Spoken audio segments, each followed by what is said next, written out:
Babylon. Yeah, we sat down and we cried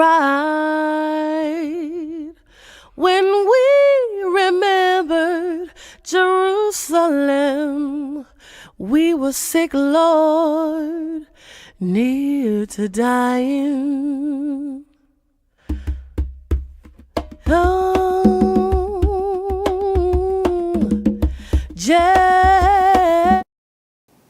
bye. Shalom, shalom, family. I make this mistake every week. Shalom, shalom, family. Welcome to another Bible study, a Bible class, or Bible review. My name is Uziel Lewy, one of the teachers of Congregation CHOKMAH BINAH, or better known as D.C.B, located in the Red Hook section of Brooklyn, New York. Giving all honor, praise, and glory to the Most High God, King of the universe, for life, food, clothing, and shelter, knowledge, wisdom, and understanding. Thanking the Creator of heaven and earth for my life, the life of all of you who are out there listening.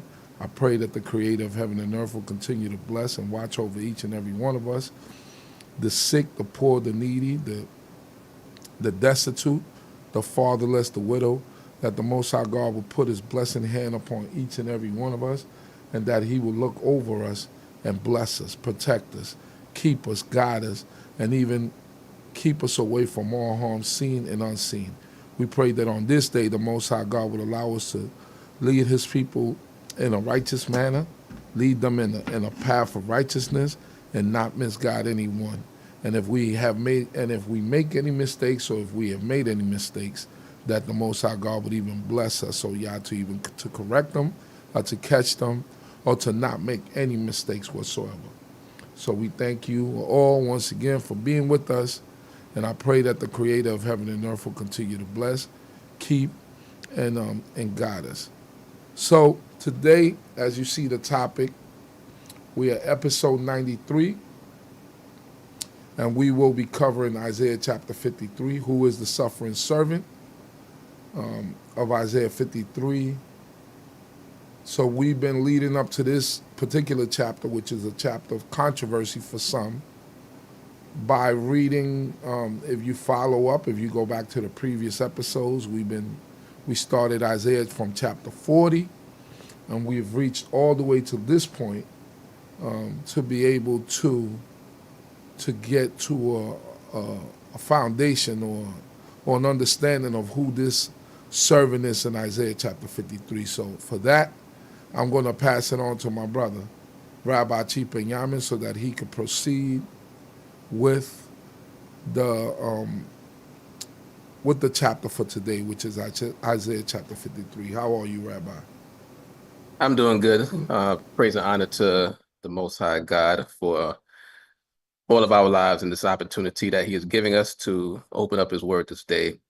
And just praying that everybody that is out there will continue to join with us every week. As it was just mentioned, we do this Bible study every week, every Sunday morning, 9 a.m.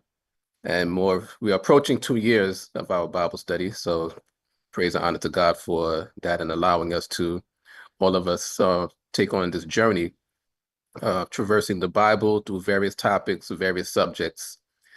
So we appreciate everybody that has been joining us. So we do appreciate everybody that is joining us specifically today for this conversation. As we just mentioned, we the most recently have been covering the latter part of the book of Isaiah from chapter 40 up until the point where we are now, 53. And the intent is to continue on to the end of the book of Isaiah, which is chapter 66. So chapters 40 through 66 of the book of Isaiah basically are the prophetic Isaiah, as opposed to chapters 1 through 39, which detail his history. So it starts off, and we'll get into that when we start the subject. But again, those are just the two sections of the book of Isaiah. Some Bible scholars actually break it up into 3 sections, to where you have chapters 1 through 39, then 40 through 55, then 56 through 66 as the 3 sections. But again, from 40 to the end, it's basically prophetic. It's a prophetic aspect of the book of Isaiah. So here we are today. We're going to be talking about Isaiah chapter 53. And we're going to get into it. I was actually came to mind 2 days ago that the fast of the 10th month is coming up this week. So normally for our Bible studies, we do subjects based on the time of the year, but we won't, we've probably postponed this particular conversation for 3 weeks now. So the intent wasn't to postpone it again, but time permitting, because again, we usually have our Bible study for our time permitting. We'll just spend a few minutes discussing the fast of the 10th month, but again, that will be coming up on Friday, and we'll just discuss the details behind that, the reasoning behind the fast of the 10th month. So again, we might do that. And again, we invite everybody in. Please share this with your family and your friends. Please subscribe to the channel. And anyone else that you feel would be able to join in on this. I know on this channel for this congregation that you do have to subscribe in order to comment. Currently, the settings is that you would have to have subscribed for a week. Chief Uziel is working on changing that. So at least for today, people will be able to comment today, because we know that people have been waiting and people have been sharing. And again, as long as you utilize the Bible as the foundation of your belief, this Bible study that we do weekly is open to you. So especially with the discussion today, which might garner some conversation. So we do want to hear from you all in the chat as well with your comments and with your questions. So again, Chief Uziel will be working on that. So just hang on. If you are not able to comment immediately during today's session, he's working on that. So that way you will at least be able to comment today. The reason why that was done is because during the services of this congregation, from time to time, people who are not subscribers come in and troll and put disparaging comments. Sometimes you might see bots in the chat. So that's the reason why the congregation decided to use that method to prevent some of the people from spamming the chat. So again, that will be changed hopefully for today. But if not, you could also text your comments or type your comments and your questions to the email address, which should be on the screen at this time, info@DCB.org, and also texting the phone number, not calling because we're live right now, but and Chief Uziel will be busy moderating, so it'd be better to text the phone number 347-622-9090. Again, that's if anybody is not able to comment in the chat immediately. So again, we are going to begin our discussion on Isaiah chapter 53. Again, as we do each week, we spend about a half an hour on our topic for the week. Hopefully, we'll be able to keep within that time frame today, and then spend the remaining time of the hour with comments and questions from those that are out there listening. So we are about to begin our discussion. So I'll be sharing the screen soon, and then we shall begin. So again, please feel free to invite and share, hit the notification bell, and subscribe to the channel. All of those things as we go on. So we're going to talk about Isaiah chapter 53, which is, it starts off talking about who would have believed our report. That is the first verse in Isaiah chapter 53. And we're going to be doing this verse by verse. So some of the content we may spend some time on. There's some of the content we may be speeding through. So just bear with us. And again, just praying that the Most High God will grant us knowledge, wisdom, and understanding so that we will be able to present this information in a concise, clear, and truthful manner. Truthful being the priority in regards to what we always talk about within the Bible. So The book of Isaiah, of course, it's on a prayer, which you read in Psalm 51, verse 17. "O Lord, open thou my lips, and my mouth shall declare thy praise." So just saying that prayer first as we begin our conversation today. So the prophet Isaiah, just giving a brief history of Isaiah himself, and these are just, these dates, of course, are not exact. These are just circa. So his tenure, he prophesied from 740 BCE to the early 7th century BCE. And the book of Isaiah primarily is about the children of Israel. And these sections that we're talking about from Isaiah chapters 40 through 66 is the children of Israel enduring suffering and also longing for redemption. Starting with the Assyrian captivity, which is read in the historical part of Isaiah. The Assyrians took the 10 tribes of the northern kingdom of the nation of Israel into captivity. These are some of the events that are mentioned in the book of Isaiah.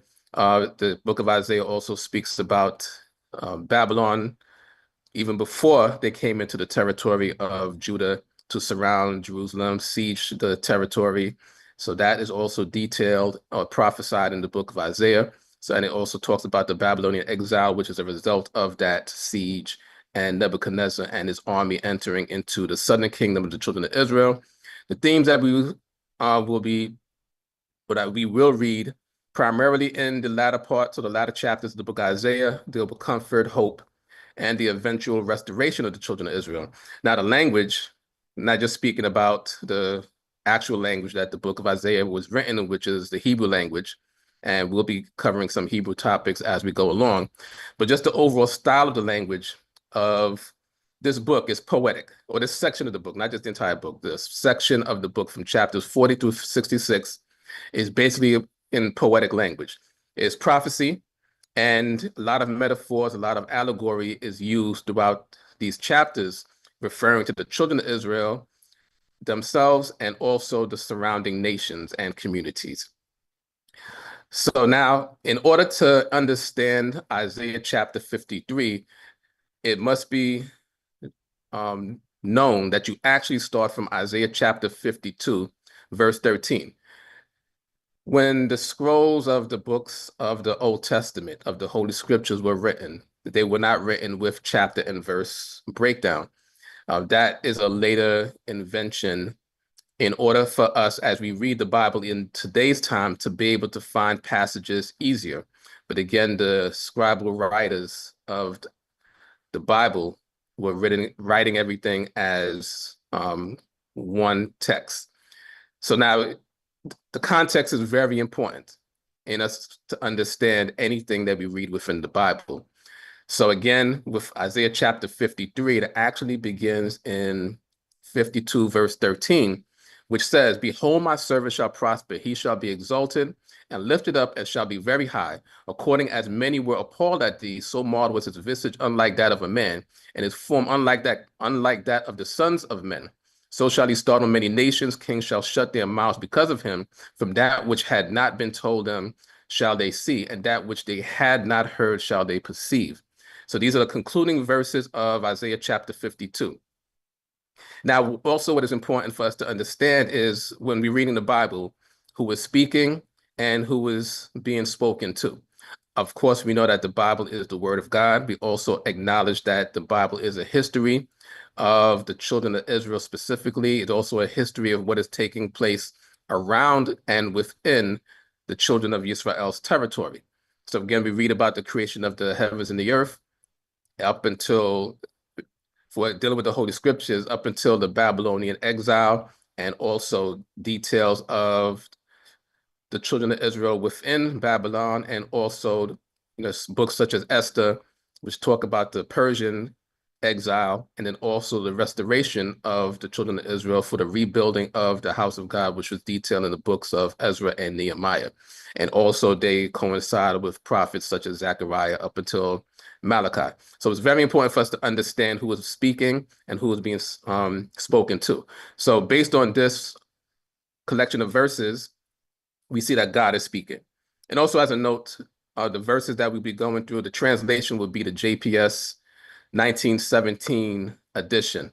We may actually we'll make reference to King James Version as we go along, but just for those that want to know, these translations that we're going to go through are from the JPS 1917 edition. So this is where Isaiah chapter 53 actually starts off. It starts off with this collection of verses from the end of Isaiah chapter 52, where it's talking about the servant of God startling many nations, and the kings of these nations shutting their mouths because of this servant of God. And the things that were not told to these kings of these foreign nations, they will see. They will realize the redemption of the servant of God, which we will be detailing as the children of Israel as we go along. So also, again, as we mentioned, that we're going through the JPS version or the JPS translation of the Bible. And also what we do is for our Bible study, we do mention the name of God in the places that they appear in the Holy Scriptures. In the Holy Scriptures throughout the Old Testament, which is primarily written in Hebrew, we have in our English translations, you'll see the words the Lord. And in many of those places in the Old Testament Hebrew manuscripts, the Holy Scripture manuscripts, that is where the name of God is. So in the English translations, they'll put the Lord, but in the Hebrew text, it is the name of God in those places. The Hebrew consonants for God's name in Hebrew are Yod, He, Waw, He, which corresponds to YHWH. And again, for the purposes of our Bible reading, a Bible study, we always mention the name of God as we go along. And also just for points of clarity, and just for the sake of the broader audience, today we'll pronounce the name of God as Yahweh, which is familiar to many people around the world. You know, normally when we do our Bible study, we'll say Yehovah, but again, for the sake of the broader audience who may be more familiar with God's name being Yahweh, again, Yod, He, Waw, He in the Hebrew consonants, YHWH in the English. And so therefore, as we're reading, just wanted to mention that. So it says, who would have believed our report, and to whom has the arm of Yahweh been revealed? That's the first verse of Isaiah chapter 53. So now, again, we've been talking about who is speaking and who's being spoken to. So the speaker is actually changing here because we know it's not Yahweh speaking, because it's the arm of Yahweh is being revealed to somebody. So based on what we read at the end of Isaiah chapter 52, this would be the kings of these foreign nations that are speaking within this verse, and they are surprised about Israel's survival, the redemption of Israel, the divine mission of Israel. And it mentions the arm of Yahweh, and that symbolizes God's intervention to redeem Israel. And also how we can also determine who is speaking. And also the question is, and to whom has the arm of Yahweh been revealed? We read in Isaiah chapter 52, verse 10, it says, Yahweh have made bare his holy arm in the eyes of all the nations, and all the ends of the earth shall see the salvation of our God. So the answer to this question, and to whom has the arm of Yahweh been revealed, was already answered in the prior chapter. So again, that's the reason why we started from 40 going all the way down, because everything is actually connected. The answers to all of these questions are already there. The arm of Yahweh has been revealed in the sight of the nations. So again, when we get to the first verse of 53, we know now that it is the kings of these foreign nations that are speaking. Then verse 2, it says, for he shot up right forth as a sapling, and as a root out of a dry ground. He had no form nor comeliness that we should look upon him, nor beauty that we should delight in him. So this verse is basically symbolizing the Israelites' beginnings, their humble beginnings, perceived insignificance during exile in Babylon, starting with the Assyrian captivity, going on to the Medo-Persian exile. So this verse is talking about the children of Israel in that aspect. So it emphasizes, as you think about a sapling grown out of dry ground, it emphasizes resilience, regardless of the conditions that are surrounding them.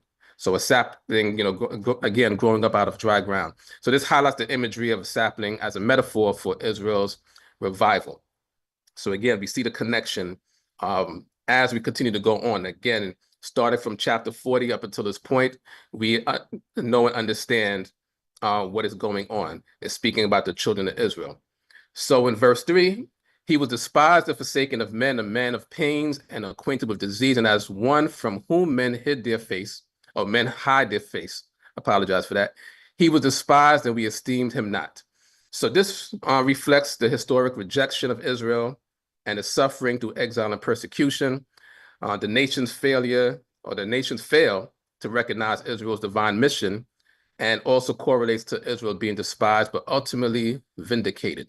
So that is what this verse is speaking about. So it's speaking about the servant of God, because again, when we started reading from Isaiah chapter 52, verse 13, it speaks about what God is saying, his servant. So this is the servant of God being described as one that was despised, or one that was forsaken, one with pains and acquainted with diseases. And we'll speak about this in more detail as we continue to go along. So again, this verse here is speaking about Israel being despised and forsaken by these foreign nations. And also to help us understand that, because when you go back to Isaiah chapter 49, verse 7, it says, "Thus says Yahweh, the Redeemer of Israel, his Holy One, to him who was despised of men, to him who was abhorred of nations, to a servant of rulers, kings shall see and arise, princes and they shall prostrate themselves because of Yahweh that is faithful, even the Holy One of Israel, who have chosen thee." So again, the same words, he was despised and forsaken of men, that is described in Isaiah 53, verse 3, is the same description of the children of Israel in Isaiah 49, 7, where it says they were despised of men. Again, there's a correlation. When we're reading our Bible, we have to read everything in context. When we jump to certain verses without reading the surrounding verses, when we jump to certain chapters without reading the surrounding chapters, we lose the context of it. Again, a lot of the answers that we are seeking have already been answered. So we've seen that right here. Again, Isaiah chapter 49, verse 7 correlates exactly with Isaiah chapter 53, verse 3, with Israel being despised and forsaken of men. And also the kings that despised the children of Israel will realize the arm of Yahweh being revealed to them when Yahweh redeems them. So far, everything has been connected thus far. So the next verse, "Surely our diseases he did bear, and our pains he carried, whereas we did esteem him stricken, smitten of God, and afflicted." So this is describing the nations themselves attribute Israel's suffering to the supposed sins of the children of Israel. And in this regards, Israel bears the consequences of its actions through oppression and exile. So when God exiled the children of Israel were being punished as a result of their own iniquities and sins. But it was through the exile that was being brought on by other nations, the arm of Yahweh being revealed to these nations, and these nations are being used by God to bring the children of Israel into exile. So that is the transgression of these nations when they are hurting the children of Israel. That's their sins and their transgressions that the children of Israel are bearing on behalf of these nations that have carried them into exile. So the next verse, "But he was wounded because of our transgressions, he was crushed because of our iniquities, the chastisement of our welfare was upon him, and with his stripes we were healed." That is Isaiah chapter 53, verse 5. So this details that Israel suffers due to the actions of others and acts as a moral catalyst. So we're going to see as we go along that Israel's suffering, Israel's pains, Israel's exile will be a catalyst to nations that have held them captive and continue to hold them captive will realize the wrongs that they are doing. And this is how spirituality will start to rise up on the earth. And again, through this verse, the nations acknowledge their role in Israel's suffering. So again, and this is something that is also read earlier in the book of Isaiah, in the prior chapters that you read, that it was God that used these nations to punish Israel. So these nations didn't have any might or power on their own. God was the one that utilized these nations to punish Israel. And it says in verse 6, "All we like sheep did go astray. We turned everyone to his own way, and Yahweh have made to light on him the iniquity of us all." And basically here, this is the nations. Because again, it's important for us to realize who is speaking at this moment. So the kings of these nations are still speaking. So they're speaking about themselves going astray, not realizing that God was utilizing them as basically a whip for the children of Israel. But they're going to also acknowledge their guilt as being utilized as that whip and inflicting those pains and those stripes upon the children of Israel. And throughout of all of this, throughout the burdens that the children of Israel receive, they will also be able to fulfill the mission of being a light to the nations, which is one of the descriptions of the children of Israel in Isaiah chapter 42, verse 6, and also in chapter 49, verse 6. And the next verse, he was oppressed, though he humbled himself and opened not his mouth, as a lamb that is led to the slaughter, and as a sheep that before her shearers is dumb, yea, he opened not his mouth. So this is symbolizing Israel's humility and also their patience during the suffering and the exile that they were going through. Now, also consequently, throughout all of this, especially during this point in time that Isaiah is speaking about, Israel doesn't retaliate against its oppressors. So this is the symbolism about being as a lamb being led to the slaughter and not opening his mouth. When you think about what we read in the history of the children of Israel during this point in time, the Assyrians went into the northern kingdom of Israel, to the 10 northern tribes, also, which was led by Ephraim. They didn't retaliate. There was no war. There was no resistance. There was no physical or military resistance against Assyria when they went into the northern kingdom.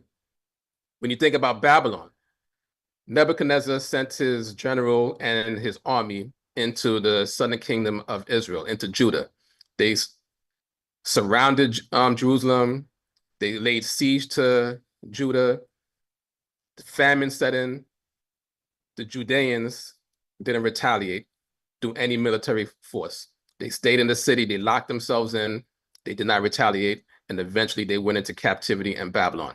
Within Babylon, we don't read about any military resistance of the children of Israel in Babylon. The Medes took over from Babylon, then the Persians took over from the Medes. Now, during the Persian exile, we read in the book of Esther that the children of Israel did protect themselves when there was a decree that was set upon the children of Israel for them to be exterminated as through genocide. But when we also consider the book of Esther and how that played out, when the decree came in from Haman through the king to exterminate the children of Israel were not even planning to fight back. The king of Persia had to make an edict to tell the children of Israel to fight back. So again, throughout this process, when we're reading the Holy Scriptures, Israel was not fighting back in any military form or fashion. There was no resistance. So that's how this verse, again, also speaks about the children of Israel. And again, we're going to see some of the comparisons. In Isaiah chapter 50, the children of Israel being personified said, I gave my back to the smiters, my cheeks to them that plucked off the hair. Also in Isaiah chapter 42, verses 1 through 4, behold my servant whom I uphold, mine elect in whom my soul delights. I have put my spirit upon him. He shall make the right to go forth to the nations. He shall not cry nor lift up, nor cause his voice to be heard in the street. A bruised reed shall he not break, and a dimly burning wick shall he not quench. He shall make the right to go forth according to the truth. He shall not fail nor be crushed till he have set the right in the earth, and the isle shall wait for his teaching. Again, these two verses correlate to Isaiah chapter 53, verse 7, and how the children of Israel were not retaliating against their oppressors, against those that were exiling them during that time. The next verse in Isaiah chapter 53 says, by oppression and judgment he was taken away, and with his generation who did reason, for he was cut off out of the land of the living, for the transgression of my people to whom the stroke was due. So this is describing the unjust exile and displacement of Israel and how they were cut off from their homeland. So being cut off from the land of the living, being cut off from their own homeland. And the nations are called to reflect on their nations and role in Israel's suffering. So again, as the children of Israel were suffering through these pains and through this oppression, through these exiles from Assyria, through Babylon, the Medes, through Persia, which is what the book of Isaiah is detailing, the nations that are being used by God are basically a whip or a beating stick for the children of Israel. And they are committing transgressions and sins as they are performing and inflicting these pains upon the children of Israel. So that is how the children of Israel is bearing the transgressions or the pains or the wrongs of these foreign nations. Again, this is still the foreign nation speaking, because again, as we go through these verses, we have to consider who is the one speaking during this time. Also, now we're going to talk about this last word in the Hebrew, this in the Hebrew for this verse, lamo, which is not something that is translated accurately in most of the editions of the Bible. Just reading the last one, mi pesha ami nega lamo. This word lamo has been ignored for generations throughout various translations of the Bible. Because many people talk about this chapter is talking about someone in the singular. It is talking about the servant of God in the singular. But when we read from Isaiah chapter 40, even up until this point, the children of Israel are referred to in the singular. But for some reason, this particular verse where we're going to go into, it ends with the word lamo. And we're going to talk about that just now. But even before that, Isaiah chapter 42:24 says, who gave Jacob for spoil and Israel to the robbers? Did not Yahweh? So this highlights the exile as a consequence of divine justice. So now let's talk about this word lamo. So the word lamo in Hebrew, does it mean for them or for him? We're going to go through a collection of verses. We're not going to read them just for the sake of time. But when you consider these verses that also have this word lamo, it is in the plural. In particular, Genesis chapter 9, verse 26 and 27. And he said, blessed be Yahweh, the God of Shem, and let Canaan be their servant. God enlarge Japheth, and he shall dwell in the tents of Shem, and let Canaan be their servant. The word lamo appears twice within this two collection of verses, and is translated as their and not his. Now, only in the King James Version is this, or these two verses have a translation of lamo to him. But in other translations, such as the JPS, it is there. So this is talking about a group of people and not an individual. And these other verses are other verses that use the word lamo in Hebrew and is translated as there in these verses. So also it says, now the only exception in the JPS is Isaiah chapter 16, verse 4, where it says, let mine outcast dwell with thee. As for Moab, be thou a covert to him from the face of the spoiler, for the extortion is at an end, spoiling cease. They that trampled down are consumed out of the land. The word lamo appears in the Hebrew there. The JPS translates this as to him, as opposed to them, as it does in every other verse. But consequently, the King James Version translates lamo here as to them. So again, there's a consistency, even though some translations may divert here and there. But when you see a majority of the places that the word lamo in Hebrew appears in the Holy Scriptures, is translated as them and not him. So that teaches us that this is talking about a group of people. Here are just three more verses that have the word lamo, and also it talks about them and not him. So here are three more verses. We may not have every single verse tried to catch as much as possible in the Holy Scriptures that have the word lamo. There might be some missing. There might be some errors in this presentation overall. God forbid that there are some, but those will just be human error and not God's error. But as we see here, these are three more verses that have in the Hebrew text the word lamo, and is translated as them or to them or for them, and not to him and not for him. So therefore, here are two more verses. Lamo is translated as unto them or them as opposed to him. So when we read Isaiah chapter 53, verse 8, a more accurate translation should be, by oppression and judgment he was taken away, and with his generation who did reason, for he was cut out of the land of the living. For the transgression of my people, comma, for them the stroke was due. So the stroke was due for them and not for him. So again, the word lamo at the end of this verse in Hebrew says for them and not for him, or to them and not to him. And again, you can contact anybody that you know that may know the Hebrew language and ask them about this word lamo. And also you can, if you miss some of these verses, you can go back and just write them down, and you'll see that the word lamo is actually translated as them and not him. But for some reason, Isaiah chapter 53, verse 8, they translated, or they ignored it, they ignore the word altogether. Or in some translations, they say to him when it's actually supposed to be for them. So Isaiah chapter 53 is actually talking about a group of people and not just one individual. And this word lamo is what helps us to understand it. So now the next verse says, they made his grave with the wicked. Actually, sorry about going back. And they made his grave with the wicked, and with the rich his tomb. Although he had done no violence, neither was any deceit in his mouth. Again, this is Isaiah chapter 53, verse 9. So this talks about Israel's unjust treatment is likened to the grave of the wicked. Again, we know that the children of Israel were exiled because of their sins. But when they're through their exile, they're laying their grave with these foreign nations who are also committing sins amongst themselves and also committing sins and transgressions against the children of Israel. So basically, the righteous suffering of Israel is contrasted here with their moral integrity.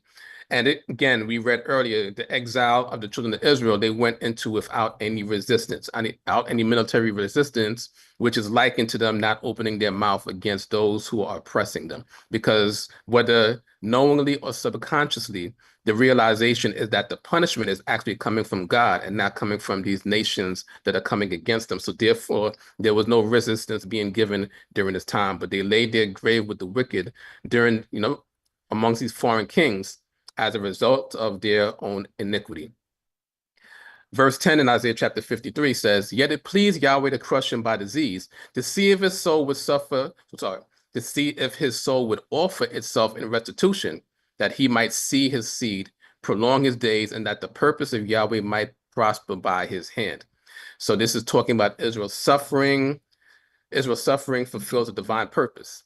So the divine purpose, we know, is Israel being a light to the nations, and the light of the nations was not being done by the children of Israel in the proper way. So now, as the children of Israel go into exile, they're going to be a light to the nations in exile. But eventually this will lead to restoration and continuity. So that's why where it says that he might see his seed is talking about the children of Israel continuing generation after generation and being able to see legacy endure in the face of persecution and oppression. Also, how we see some related verses that talk about the seed is that in Isaiah chapter 43, verse 5, when God is speaking to Israel, he says, fear not, for I am with thee. I will bring thy seed from the east and gather thee from the west. So again, we're correlating some of these verses with the verses that we read prior. There were also some correlations to verses after Isaiah 53. But again, we started talking about Isaiah chapter 40 up until this point. So when it says that he might see his seed, and some may have a problem with that translation because when it says Zerah, it does not say Zar-O, which literally, Zar-O in Hebrew literally means his seed. It just used the word Zerah, which is literally seed. In context, it is his seed, but for the sake of not bringing confusion and for the sake of those that may have a discrepancy with the translation of this verse, we can accept that it just said seed. So it says that he might see his seed, or for those that, again, that say that he might see seed. But in Isaiah chapter 43, God says that he's the one that will bring the seed of the children of Israel from the east, gather them from the west. And when you read the collection of verses around this, verse 5 in chapter 43, it's talking about the redemption and the restoration of the children of Israel. Also in Isaiah chapter 42, verse 25, it says, and Yahweh shall all the seed of Israel be justified. So again, the seed of Israel being justified is how Israel will be able to see seed and prolong their days. Also, again, in talking about this particular subject of the seed. In Isaiah chapter 45, verse 25, again, it says, "In Yahweh shall all the seed of Israel be justified." But also in 49, verse 6, it says, "I will also give thee for a light to the nations." So this is talking about Israel being a light to the nations as the seed of Israel is being, continued generation after generation. So now let's talk about this particular verse where it says, "It pleased Yahweh to crush him by disease," within Isaiah chapter 53, verse 10. "Yet it pleased Yahweh to crush him by disease, to see if his soul would offer itself in restitution, that he might see his seed, prolong his days, and that the purpose of Yahweh might prosper by his hand." So that's again what it says in Isaiah chapter 53, verse 10. So now let's go back to the book of Deuteronomy. Let's go a few books earlier than the book of Isaiah. Deuteronomy chapter 28 is a chapter where God is speaking through Moses as Moses and the children of Israel are dwelling on the east bank of the Jordan River, about to cross over the Jordan River into the land of Canaan, where the land of Canaan is the land that God is giving to the children of Israel to conquer, overthrow, and inherit due to the promise that God gave to Abraham, Isaac, and Jacob. So now in Deuteronomy chapter 28, starting from verse 1, and we read verse 1 and 2, it says, "And it shall come to pass, if thou shalt hearken diligently unto the voice of Yahweh thy God, to observe to do all his commandments which I command thee this day, that Yahweh thy God will set thee high above all the nations of the earth, and all these blessings shall come upon thee and overtake thee, if thou shalt hearken unto the voice of Yahweh thy God." That's Deuteronomy chapter 28, verses 1 through 2. And up until verse 14, is talking about the blessings that God is going to give to the children of Israel in the land of Canaan if they listen to the word of God, as it said here, that as long as they observe to do his commandments, which he commands, they will be set up high above all nations, which is the exalted status of the children of Israel, which we'll read about as well within the book of Isaiah. But God will set them high above all the nations if they follow the commands of God. The blessings will overtake them that we read in verse 2 through 14 in the book of Deuteronomy chapter 28.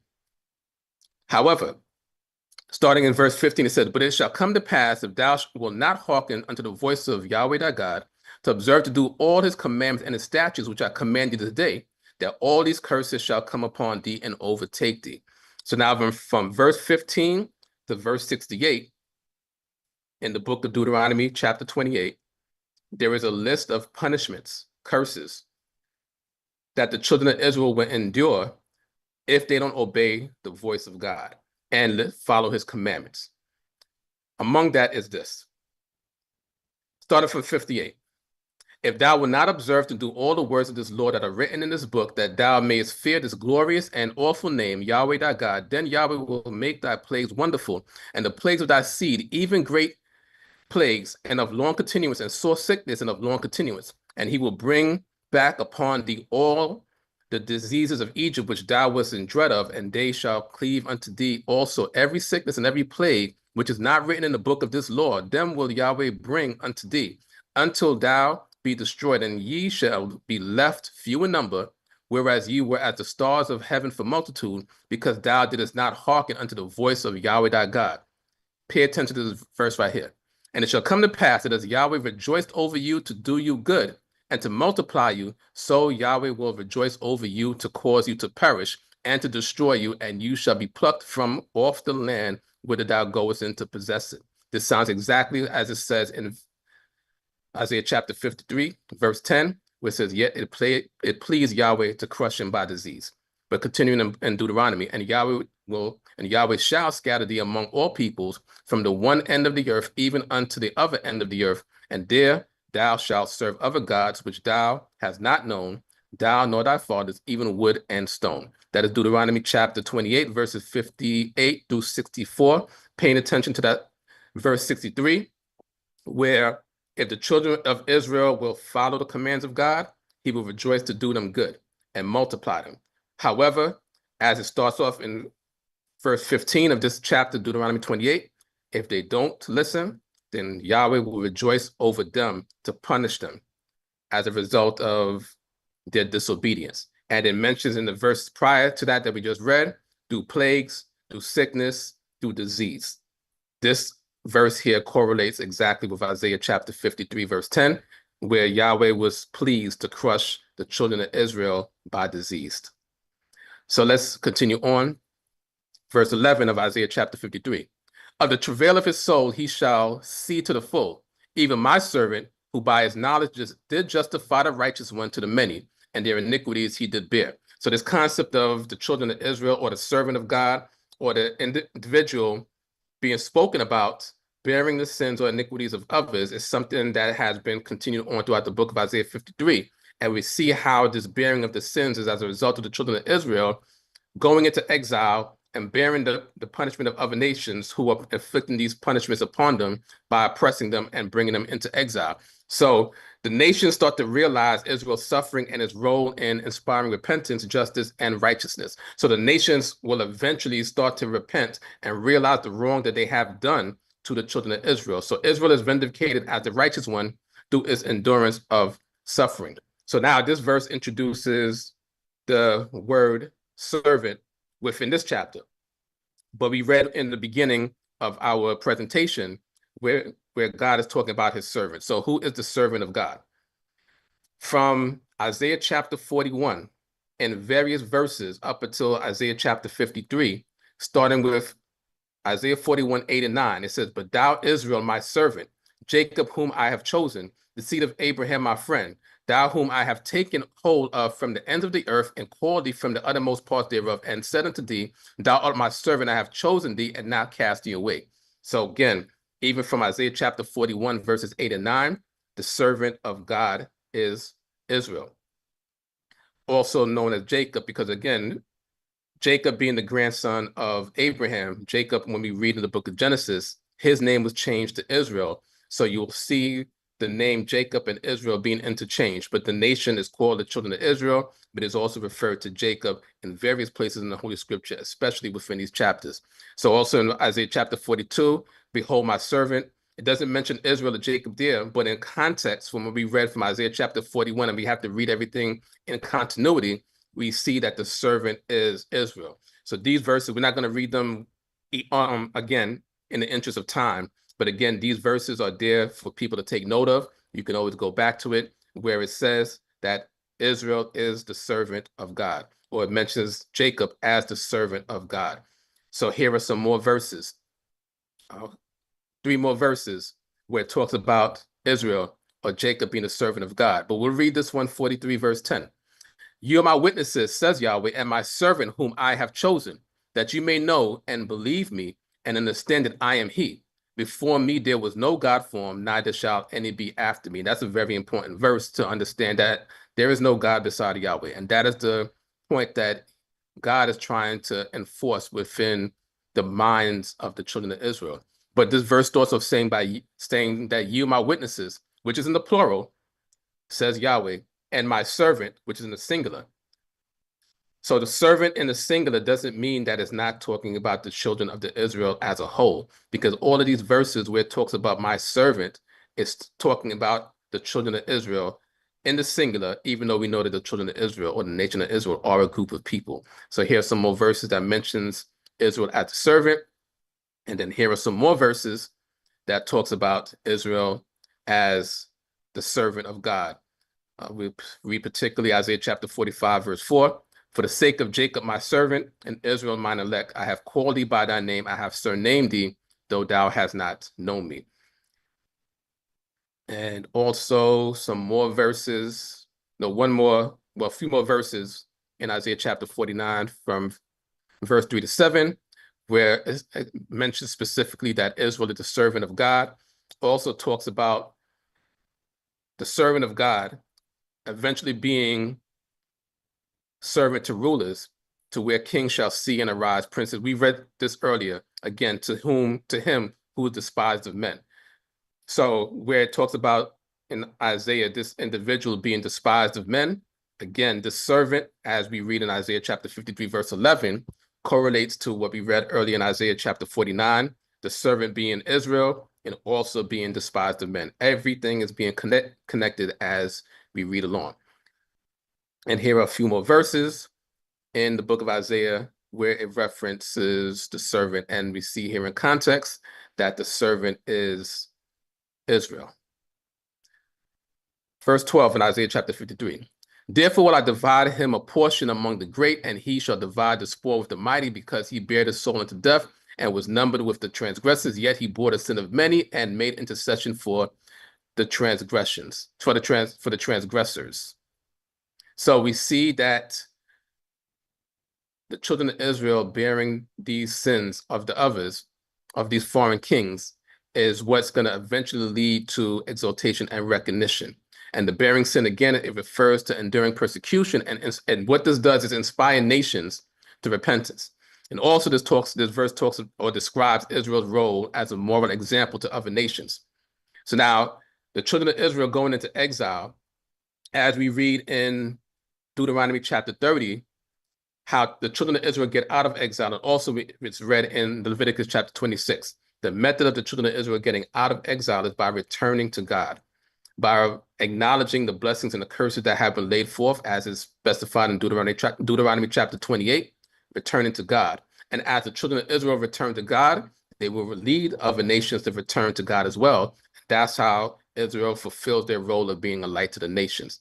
And it mentions in Isaiah chapter 49, verse 23, that king shall be thy nursing fathers. So as opposed to these foreign kings holding the children of Israel in exile, it will actually be reversed. But it won't be reversed in the matter of Israel punishing these kings, because again, by afflicting pain, this is a form of transgression and sin. And the children of Israel won't be committing any sins or transgressions against these foreign kings. But again, these kings will serve the children of Israel.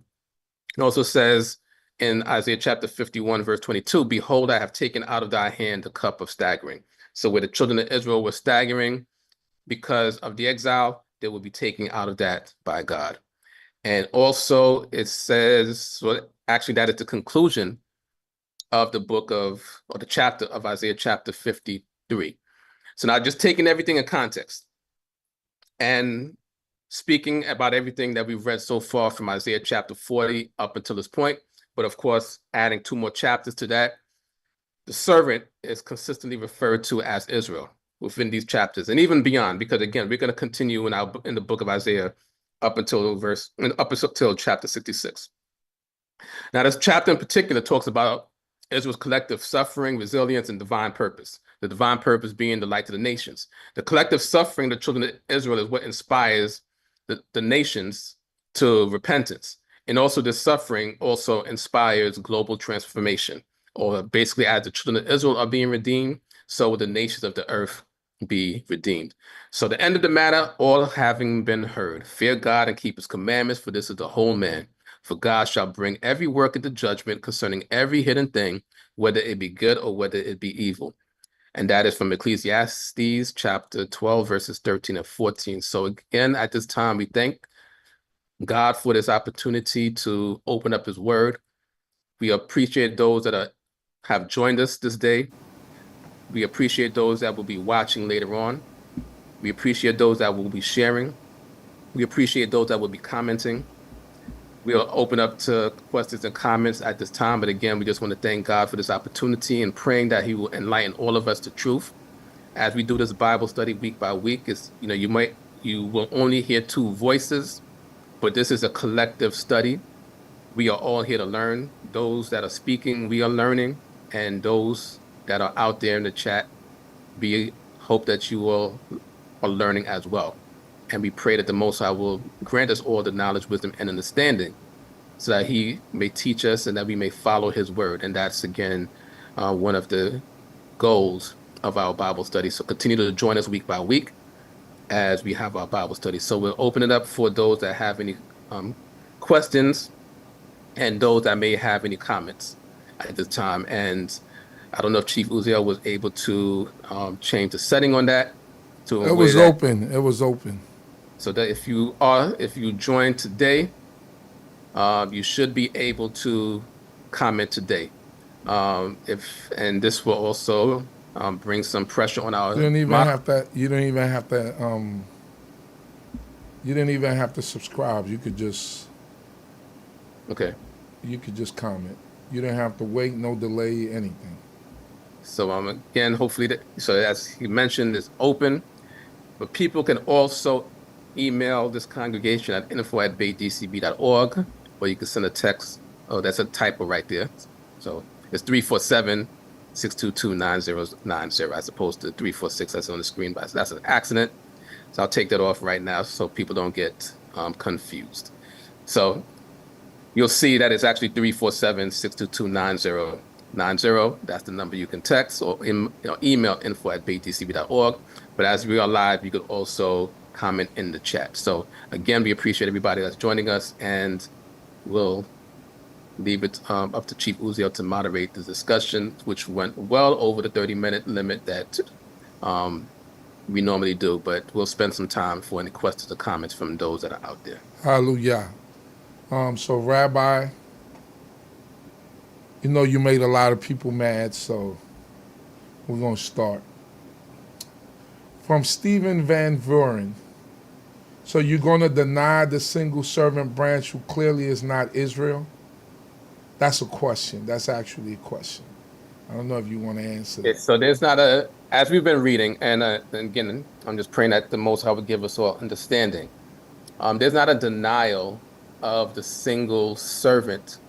I don't know at what point that question might have been asked during the presentation. At the very beginning.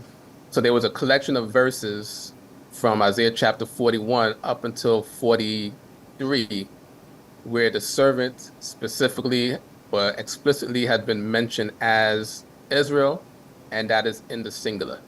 So there's not a denial of the servant being a singular, being mentioned in the singular. We read quite a few verses.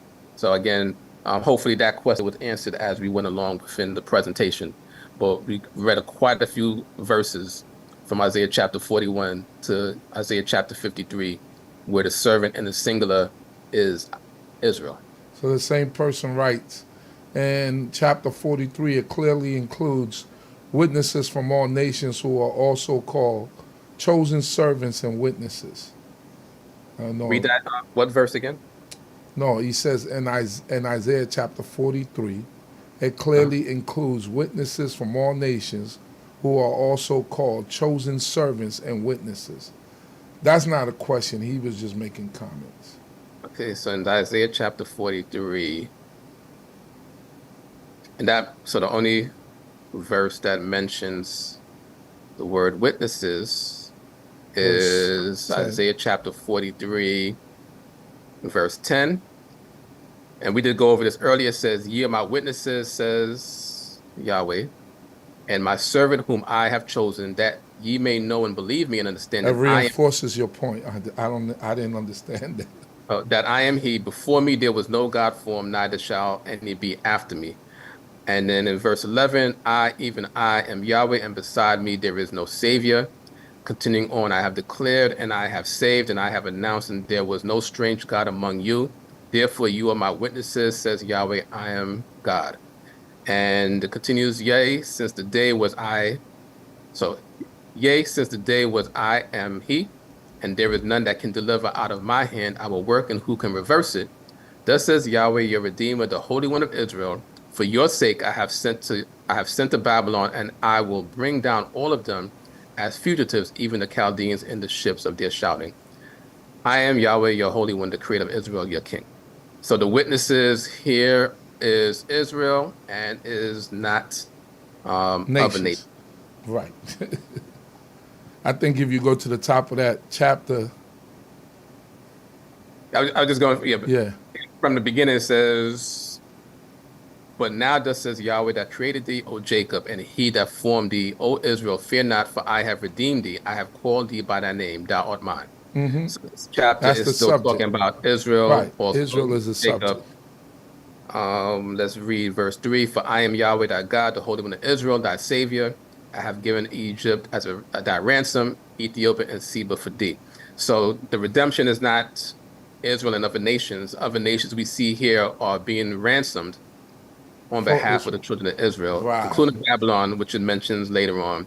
And the verse that we read in 5, "For fear not, for I am with thee, I will bring thy seed from the east and gather thee from the west." I will say to the north, give up, and to the south, keep not back. Bring my son from afar and my daughters from the end of the earth. So the sons and daughters of God are collectively referred to as the servant.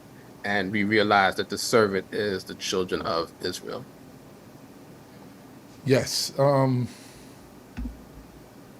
trying to throw every question. Every question is, some questions come from a point of emotion, because some people just listen to what a teacher might tell them, and when you go and you oppose what that teacher might tell them, they're just reacting off of emotion rather than a lot of times examining what's being presented and taking it in and then making an assessment after you have processed what is it that you've heard, right? So they have these quick answer. A lot of people have these quick responses, but they not really taking account of what's happening before them.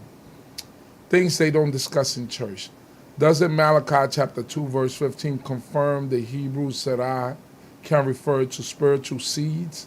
And hasn't he made them one flesh in order to have spiritual blood relatives? For what the one flesh seeks is a seed from God.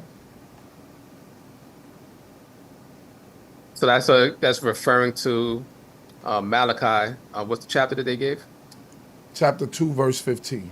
So we can go there, but in reference to what we were reading in Isaiah chapter 53, and in relation to what we just read in the book of Isaiah in the 40s, we've seen a collection of verses where God is saying he's going to gather the seed of this servant.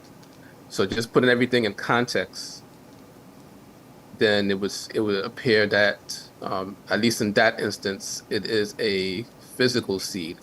However, we can go to Malachi chapter 2, and it depends on the version of the Bible that you're reading, because the JPS, the verses are not always in conjunction with the JPS is not in conjunction with what the King James and other related verses. So where we see in verse 3, behold, I will rebuke the seed for your hurt, and will spread dung upon your faces, even the dung of your sacrifices, and ye shall be taken away unto it. But did you say 2:15, or was this the verse? Malachi chapter 2, verse 15. So going down to 15 just to make sure. Okay, so yeah, so it says, and not one have done so, who had exuberance of spirit, for what seeketh the one? A seed given of God. Therefore take heed to your spirit, and let none deal treacherously against the wife of his youth. The seed appears to be still physical there, because it's saying the seed is being given of God and not about a wife. A seed of God. The seed is being given of God. Read it in Hebrew, see what if it's... Welo echad asa ush'ar ruach lo umah ha'echad mevakwesh zera Elohim v'nishmaratem beruachem u'eshed nu'oreka al yiv gold. So yes, it's a seed being given of God, not the seed of God. And that's why God is punishing those who are being treacherous to their, or God is punishing the men among the children of Israel who are being treacherous to their wives, being treacherous to their companions. As it mentions in the prior verse, the wife of thy covenant, the one that they made a covenant with in marriage, and acknowledging that the seed or the children of these marriages are given of God. So the context here is that people should not be treacherous to their wives, and ultimately not be treacherous to one another. And that's why it says here in verse 16, for I hate putting away. He hates when divorces occur. We know that in the book of Deuteronomy chapter 24, God allows divorces to occur, but it's not something that he desires. But of course, throughout certain circumstances, divorces are necessary. But God says, for I hate putting away, says Yahweh, the God of Israel, and him that covers his garment with violence, says Yahweh of hosts. Therefore take heed to your spirit that you deal not treacherously. So it's not a spiritual seed here. It's still a physical seed based on the context of what we read here. I don't know if this next one is a question more so a statement that's supporting your point. Why things they don't discuss in church? Why can't the singular servant person represent a nation, i.e., Israel, as an ambassador representing a king? I don't know what he meant by that.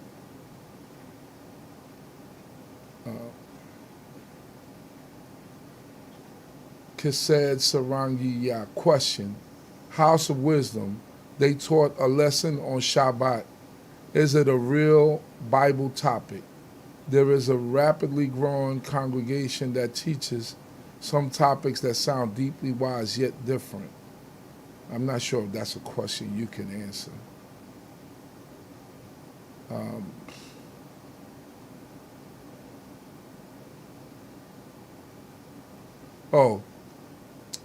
Question. End time dispensation. Is this a godly topic?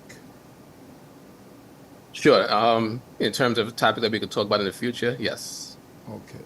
We can talk about the end time in the future. So Stephen Van Buren finds funny that you literally have them taking the sins of them. I don't know what he meant by that, but Yes, them being the sins of the foreign nations or these kings. Because again, we have to pay attention to who was speaking.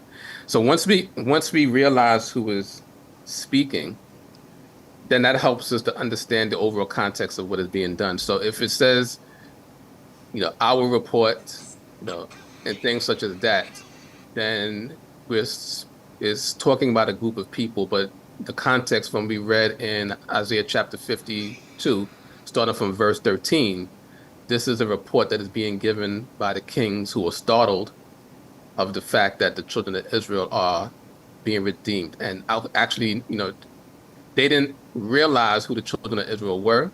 That's why it mentions that they were despised of men. They were forsaken. Their visage, people didn't acknowledge. There was no comeliness in them. They didn't realize the power or the divine purpose of the children of Israel that was imbued within them by God. So yes, them would still refer to the nations who were the ones speaking, because again, in context, we have to realize who was speaking from the beginning of Isaiah chapter 53. And again, also when it talks about the servant of God, that word in Hebrew, lamo, is a word that is, again, ignored in many translations. But that's a very important word, so that it also teaches us that the servant is not just singular, as it is, it's still appropriate to do so, as in the verses that we read from Isaiah chapter 41 on. But just for that particular instance, in that verse in Isaiah chapter 53, lamo means to them. So the stroke or the punishment was due to them and not for him.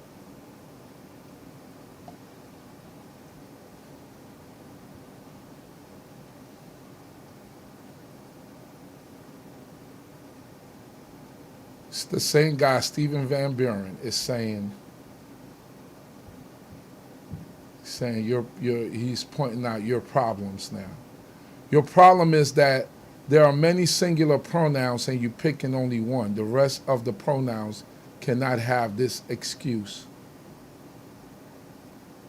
And what will be the other? This asks what would be the other pronouns, because we've been exhibiting a consistency in Isaiah 41, and we'll repeat this.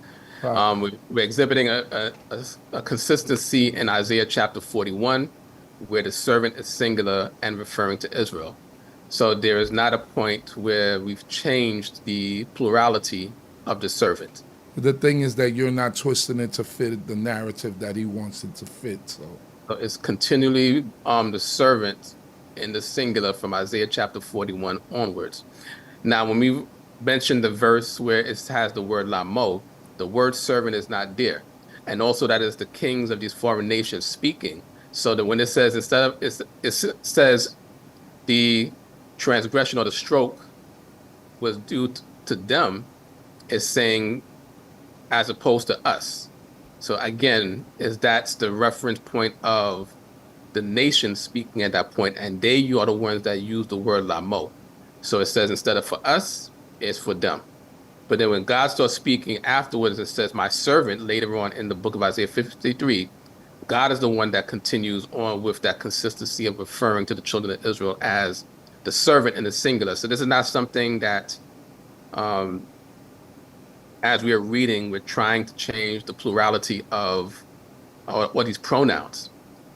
God is the one that's been speaking consistently from Isaiah chapter 41 up until this point, and he's the one that refers to Israel in the singular.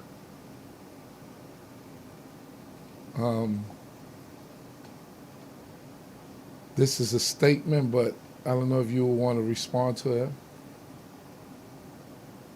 Isaiah chapter 53 is about the righteous of Israel, the prophets, not Israel as a whole. But then again, I guess true Israel are the righteous ones. That is also a take from some of the interpreters. And, as we've, been going through this presentation, and we're speaking from a point of all of us getting clarity and understanding. So it's not improper to think of a righteous, there's also the theme of a righteous remnant that interpreters use when it talks to this chapter. But we just see that there is a consistency. So whether it's a righteous remnant or Israel as a whole, this chapter is still talking about Israel, because from Isaiah chapter 40, God is speaking to Israel about their wrongdoing, prophesying their exile, speaking comfort to them, and speaking about the eventual redemption and restoration of the children of Israel. So I won't say that it's not talking specifically about a righteous remnant as opposed to the entire nation, but we see still that it's, regardless of our interpretations on that, it's still talking about Israel. It's still talking about the nation. It's still talking about a group of people as opposed to an individual person.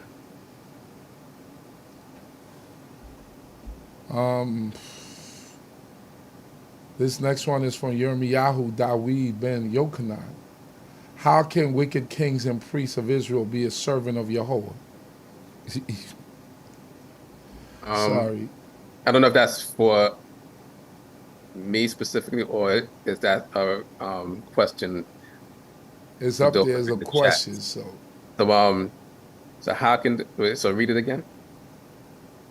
How can wicked kings and priests of Israel be a servant of Yahweh? Oh, okay. I heard talking about nation. So wicked kings and priests. Well, Israel is still supposed to be the servant of God, regardless of righteousness or evil. So you can have a righteous servant, you can have a wicked servant, but the servant is still going to be a servant, regardless. So now the servant is going to be rewarded due to their righteousness and be punished due to their wickedness. So again, the status of Israel being a servant is not going to change based on what they do. It's the reward or the punishment that is going to be put upon Israel based on how they do. So it's the reaction, but the status is not the same. It's like, we work for, for those of us that we work for companies, we have jobs, we work for other people. Either we're a good employee or we're a bad employee, but we're still employees of the organization until we retire or we get fired. So that teaches us as individuals, we also have to realize that our status of being servants of God is a full-time job.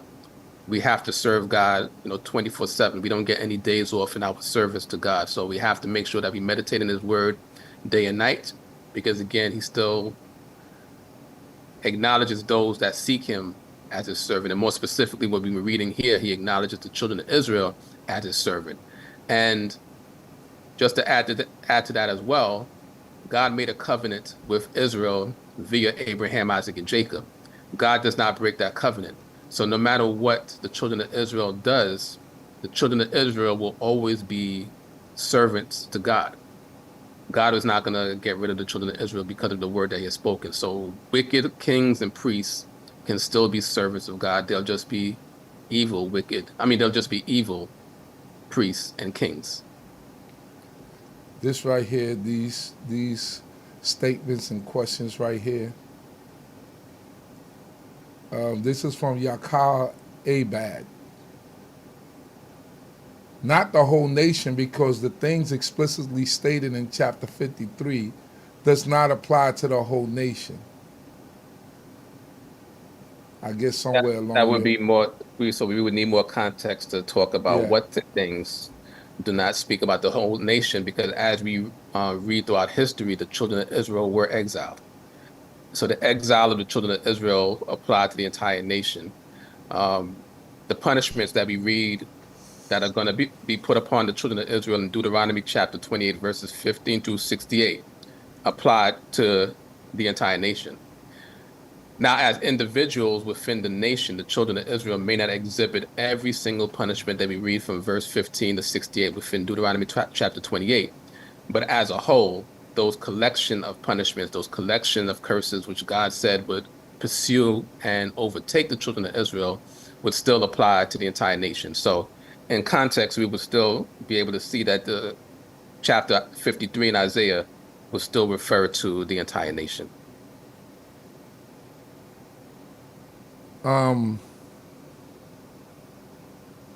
Let me see here.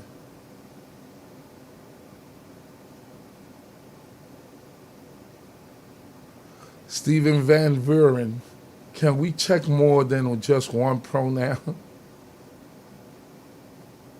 If there's another pronoun that they want us, or he would like us to focus on, then we can do so. Yeah, focus on the pronoun. Give us the Hebrew pronoun that you know off the top of your head for us to focus on. You almost know the people that they just repeat things that they heard, right? And they kind of spew them out.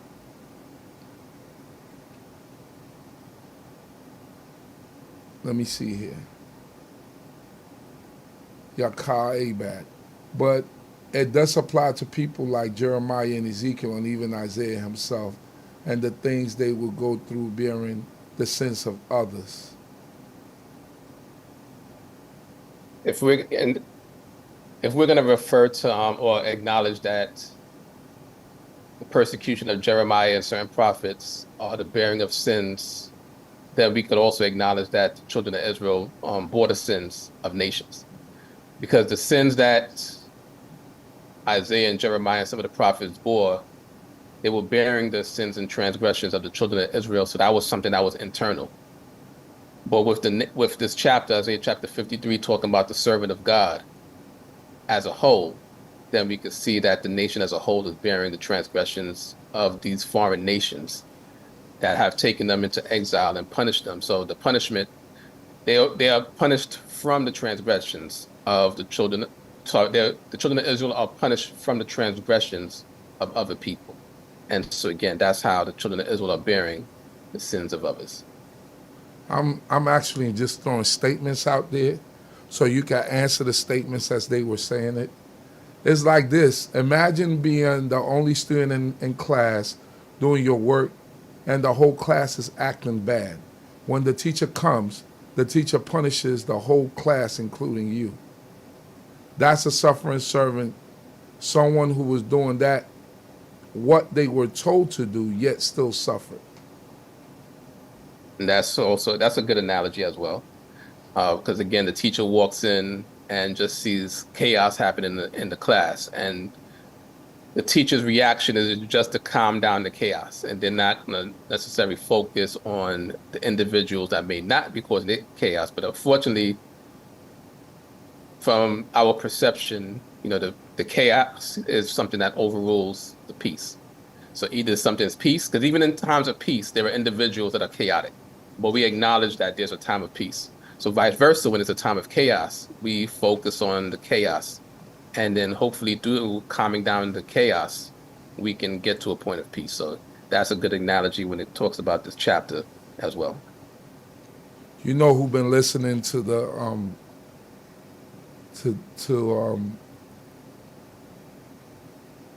hold on. Stephen Van Vuren says it should say they shall see their seed. I mean if it does if it does use they anyway.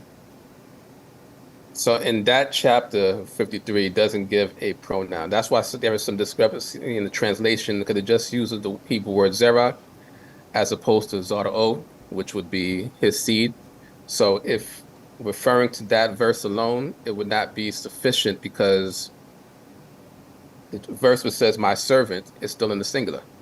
So, not to just continue going back and forth in that point, but if we see my servant is singular in 53, and the preceding chapters, my servant is still singular, then the discussion shouldn't focus on the plurality or singularity of servant, because that's been consistent. That word has been singular since Isaiah chapter 41.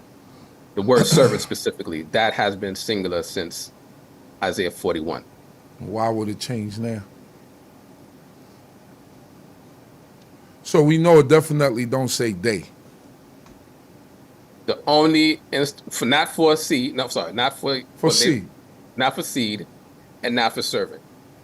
However, the word lamo is a word that was inserted there, which is ignored by people. That word is literally them.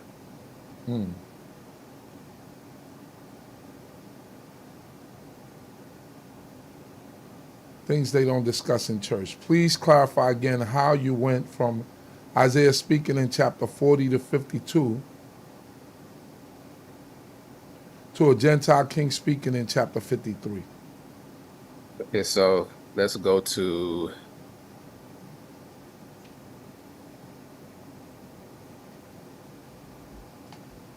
Isaiah chapter 52. Let's start a little bit earlier on. Let's start from 10 again. And Yahweh has made bare his holy arm in the eyes of all the nations, and all the ends of the earth shall see the salvation of our God. So our God would be referring to the servant of God, which is the children of Israel, which is going to be redeemed. And his holy arm being laid bare is going to be in the sight of all the nations. So these are the nations, excluding Israel, that is going to be having or has the arm of Yahweh being revealed to them. So all the ends of the earth shall see the salvation of our God. So this is Israel speaking. Then God is speaking, and if there's any discrepancy, if anybody has a different interpretation, we're open to that. So in verse 11, it says, depart ye, go ye out from thence, touch no unclean thing, go ye out of the midst of her, be ye clean, ye that bear the vessels of Yahweh. Verse 12, again, we're in Isaiah chapter 52. For ye shall not go out in haste, neither shall ye go out by flight, for Yahweh will go before you, and the God of Israel will be your reward. So Israel is not speaking right now at this point. It's going to be God that's speaking. So verse 13, it says, behold, my servant shall prosper. He shall be exalted and lifted up, and shall be very high. So we see that God is still speaking here in Isaiah chapter 52, verse 13. He's speaking to his servant, which in the verses prior to that, he's saying they're going to be redeemed coming out of captivity, and he's going to exalt them and lift them up. We also read that in Deuteronomy chapter 28, where if the children of Israel will follow the commands of God, they will be lifted up and raised up high above all nations. So verse 13 is still God speaking. According as many were appalled at thee. So God is speaking, and he's speaking to the children of Israel, or speaking to his servant, as it was mentioned in verse 13. He's speaking to his servant. According as many were appalled at thee, so marvelous was his visage, unlike that of a man, and his form unlike that of the sons of men. So shall he startle many nations. Kings shall shut their mouths because of him. From that which had not been told them shall they see, and that which they had not heard shall they perceive. So kings shall shut their mouths because of him. Again, in terms of the pronouns, it's him in the singular, but we see in verse 13, my servant, which is God's servant, is still in the singular. There is still a consistency with the singularity. Verse 14, according as many were appalled at thee, still in the singular. And it says his form, his in the singular, unlike that of the sons of men. So, of course, this they're speaking about another point that was raised up earlier, speaking about the singularity of these pronouns as we go here. So God is speaking here up until verse 15. And then in verse 1, someone else is speaking. Because it says, who would have believed our report? And to whom have the arm of Yahweh been revealed? So we know that the arm of Yahweh is not revealed to himself. We know that God is one, so he wouldn't say who would have believed our report in this instance. Because again, whoever's speaking in this verse is speaking about themselves. There's two separate questions being spoken by one group of people. And to whom have the arm of Yahweh been revealed? But we go up earlier in verse 10, it says, Yahweh have made bare his holy arm in the eyes of all the nations. So, and to whom have the arm of Yahweh been revealed? In verse 1 of 53, in verse 10 of chapter 52, his holy arm, he made bare his holy arm in the eyes of all the nations. Apologize for the stuttering, stumbling. I started to bring out a Jamaican accent and say holy instead of holy. But his holy arm in the eyes of all the nations, and all the ends of the earth shall see the salvation of our God. So verse 1 is not the children of Israel speaking, is not God speaking. Based on the context, it's the nation speaking, because they are the ones that have had the arm of Yahweh being revealed to them. So that's why the change of who is speaking goes from God at the end of 52 to the nations, or these kings, in 53 onwards, speaking about the servant of God as we continue on with the discussion in 53.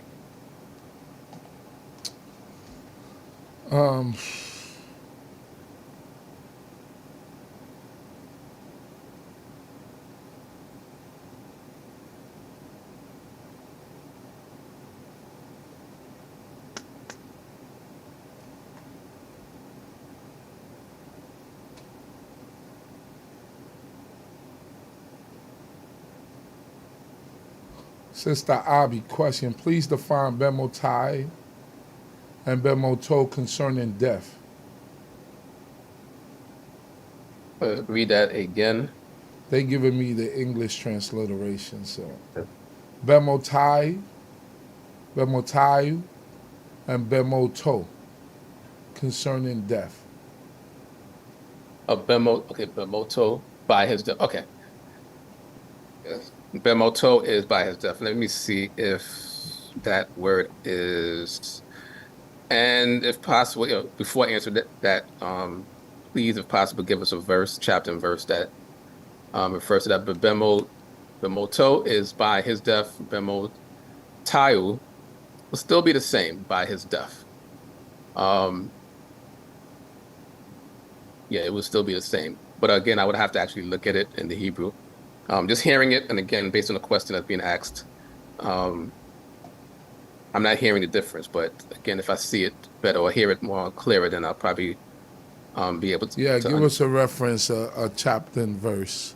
Yeah, so two verses, or one each. That would have the two different translations, so that way can be looked at, and that way we could also put in the screen and break down the word as well.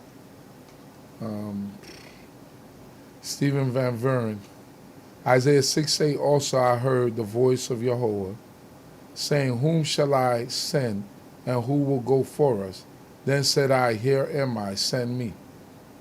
Please share the context where suddenly a Gentile king was chosen to deliver a future prophecy. So Isaiah chapter 6, and we put that on the screen just so there's a completely different context that takes place earlier, or very early in the tenure of Isaiah's prophecy.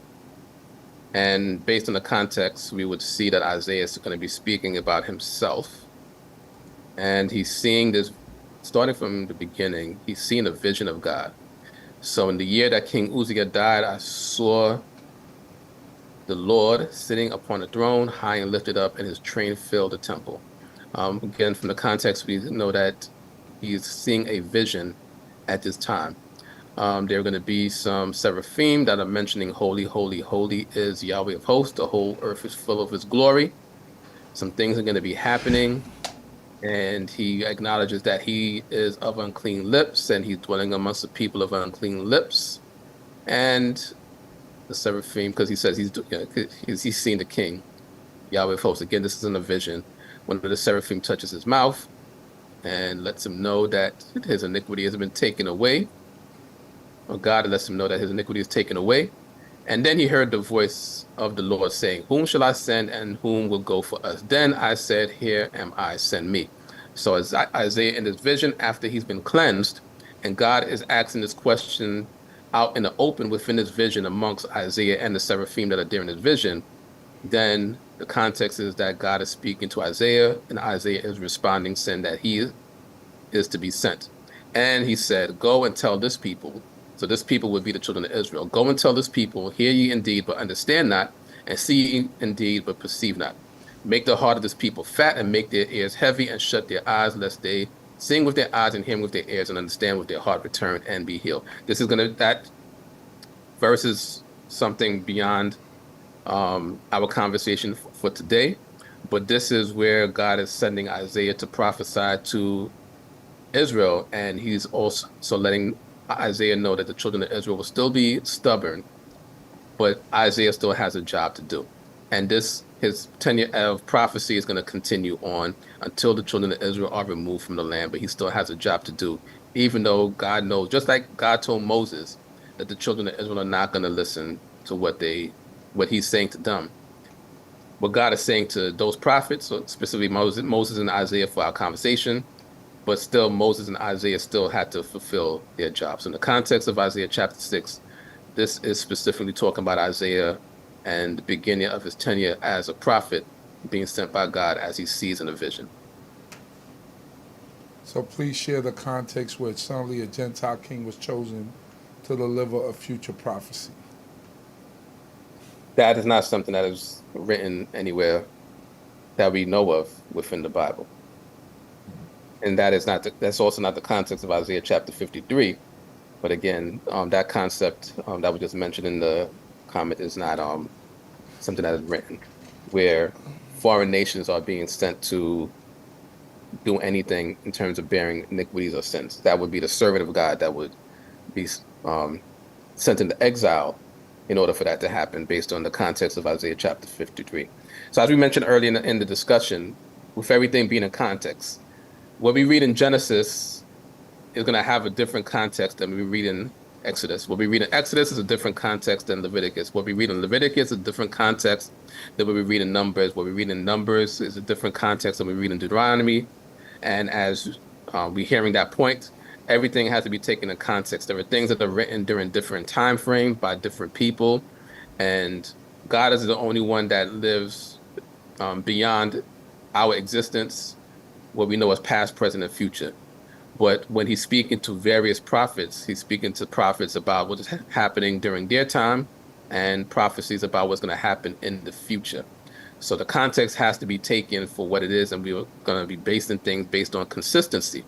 So that's why for this particular collection of chapters, and many Bible interpreters and Bible scholars start with Isaiah chapter 40 for the context of 53. And even if not, at least taking the context of chapter 52 with that. When we start pointing to Jeremiah, and we start pointing to Zechariah and pointing to Book of Psalms, to try to get the context of 53 is not going to fit, because it's speaking to a different prophet and different people during a different time. So we have to take it in the context of what was written at that time and what was meant to be understood when it was said at that time. As we read in the beginning of the presentation, Isaiah is prophesying somewhere around 740 BCE up until the beginning of the 1st century BCE, based on the kings that were mentioned in the beginning of the book of Isaiah that he prophesied during the tenure of those kings. So this is speaking about something that is happening during that time, and also something that's going to happen in the future related to what is happening at that time. So that is the context that we have to focus on. Again, when we start jumping around, then we start taking things out of context. Sister Abby, Sered means see, which is biological children. Did Christ have children? From what we read in the New Testament, he did not. I don't know if that question is meant for. No, it was put to you. Yeah. It was a question. So based on what we read in the New Testament, he did not have any children. Because I know that some people might be asking questions back and forth to each other in the comments. So, I mean, we could answer any question, or we'll attempt to answer any question, but I know that there may be some conversations between individuals in the chat as well.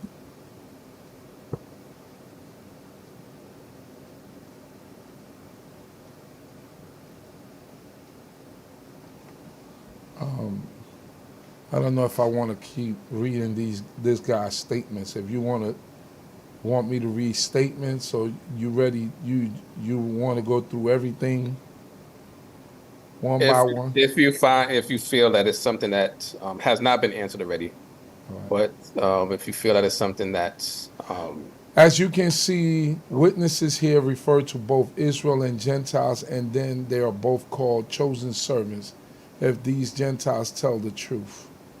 I don't know if that makes any sense. So that would be Isaiah 43, I guess. That we read earlier. But okay, we can put it back on the screen. But the witnesses are actually just the children of Israel, as it says there. Say, ye are my witnesses, saith the Lord. Yeah. So Isaiah chapter 43, verse 10, ye are my witnesses, says Yahweh, and my servant whom I have chosen, that you may know and believe me and understand that I am he. Before me there was no God formed, neither shall any be after me. So atem, plural word for you. Let's see if it actually puts it on the right hand. It's right hand. The singular is atah, which means you in Hebrew, but atem is the plural for atah. So it's talking about more than one. Adai is also a plural word coming from the word aid, which is witnesses. Adai, sorry. Adai is my witnesses. So that's why with Hebrew, you have to put things together. So atem being you or you all. Adai, my witnesses. Witnesses being plural. Naum is saying or speech. As it says here, utterance or declaration. Yahweh, or as the Masorites have pointed it, Jehovah, the name of God, with avdi. So and, which is a conjunction. So it's a conjunction with what's said before. So you are my witnesses, says Yahweh, and my servant. So my servant is in conjunction with you are my witnesses. So his witnesses and his servant are the same. So whether God chose to reference witnesses in the plural, and then continue the consistency, because again, the consistency so far is that Eved, which is the Hebrew word, is Avdi, which is my servant, is continue on, which I have chosen. So God has chosen. So Bakadati is I have chosen. Lama'an, therefore, Te'u, that you may know. And consequently, this is plural, that you may know. So God is saying his servants, and that you all may know. So he's still talking about the children of Israel who are his servants, and that you will believe, as it translates here, Li is me, Tavinu, again, that you will understand that I am he. Who is he? Lefanai, before me. Lo, which is the Hebrew word for no. Note sar is form, so there's none form. El is God. And so there's no God before him. And with acharai, and after me. Lo, ye. We just broke down the entire verse.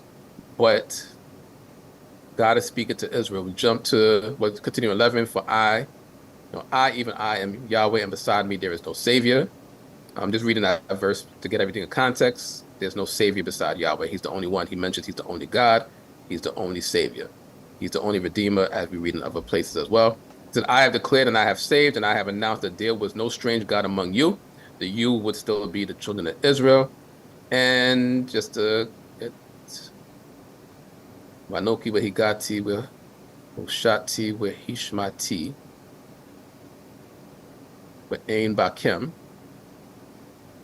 That is plural, none amongst you. Zar. There is no strange, and the context would be God. There's no strange God, and this is plural here. Atem Adai, and you are my witnesses. Save Yahweh, and I am God. So he's still talking to the children of Israel. When we jump to verse 14, he says, thus says Yahweh, your Redeemer, the Holy One of Israel, for your sake I have sent to Babylon. So God only sent Israel into Babylon. Babylon conquered the surrounding territories. When it comes to the exiles, Israel was sent to Babylon. So in context here, God is still speaking to the children of Israel and not speaking to other nations as being his witnesses. And he says, I am Yahweh, your Holy One, the creator of Israel. Still talking about Israel, your king. So there's nothing here to suggest that the witnesses would include.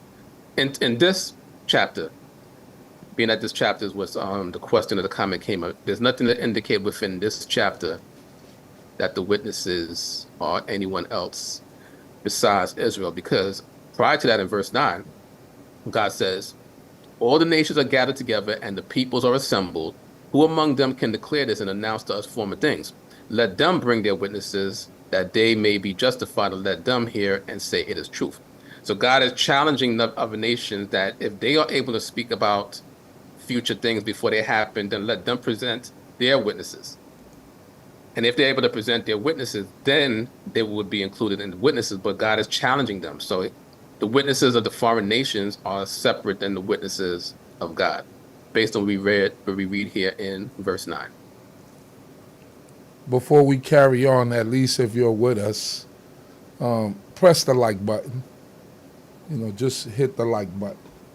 It says here,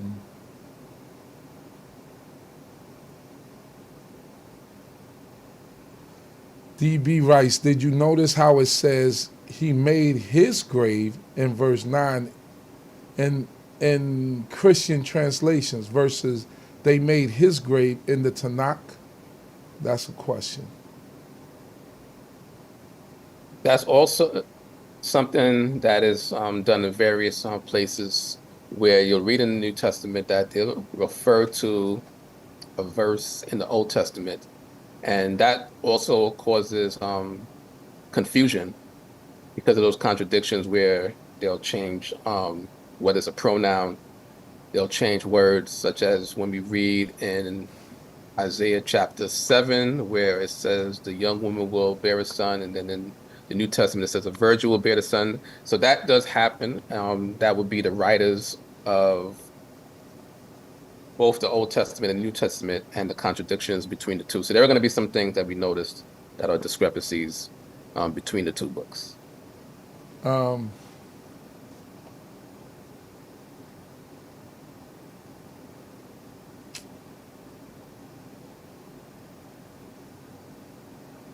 Steve Van Vuren, how was there no deception found in collective Israel's mouth when so many verses say different? Point to us they would point to us some verses that speak about that discrepancy, then we can answer that. How was there no deception found in collective Israel's mouth?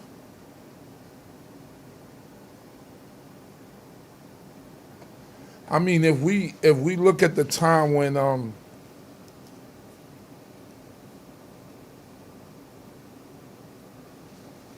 with Balak and Balaam, remember when Balaam went up there to curse? And what was it that he proclaimed from the top of the mountain? He said, how goodly are thy tents, O Yaakov.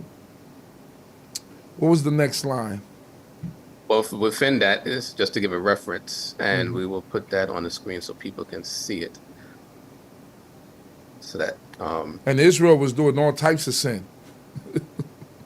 yes. But what God commanded him to say was what he was supposed to say.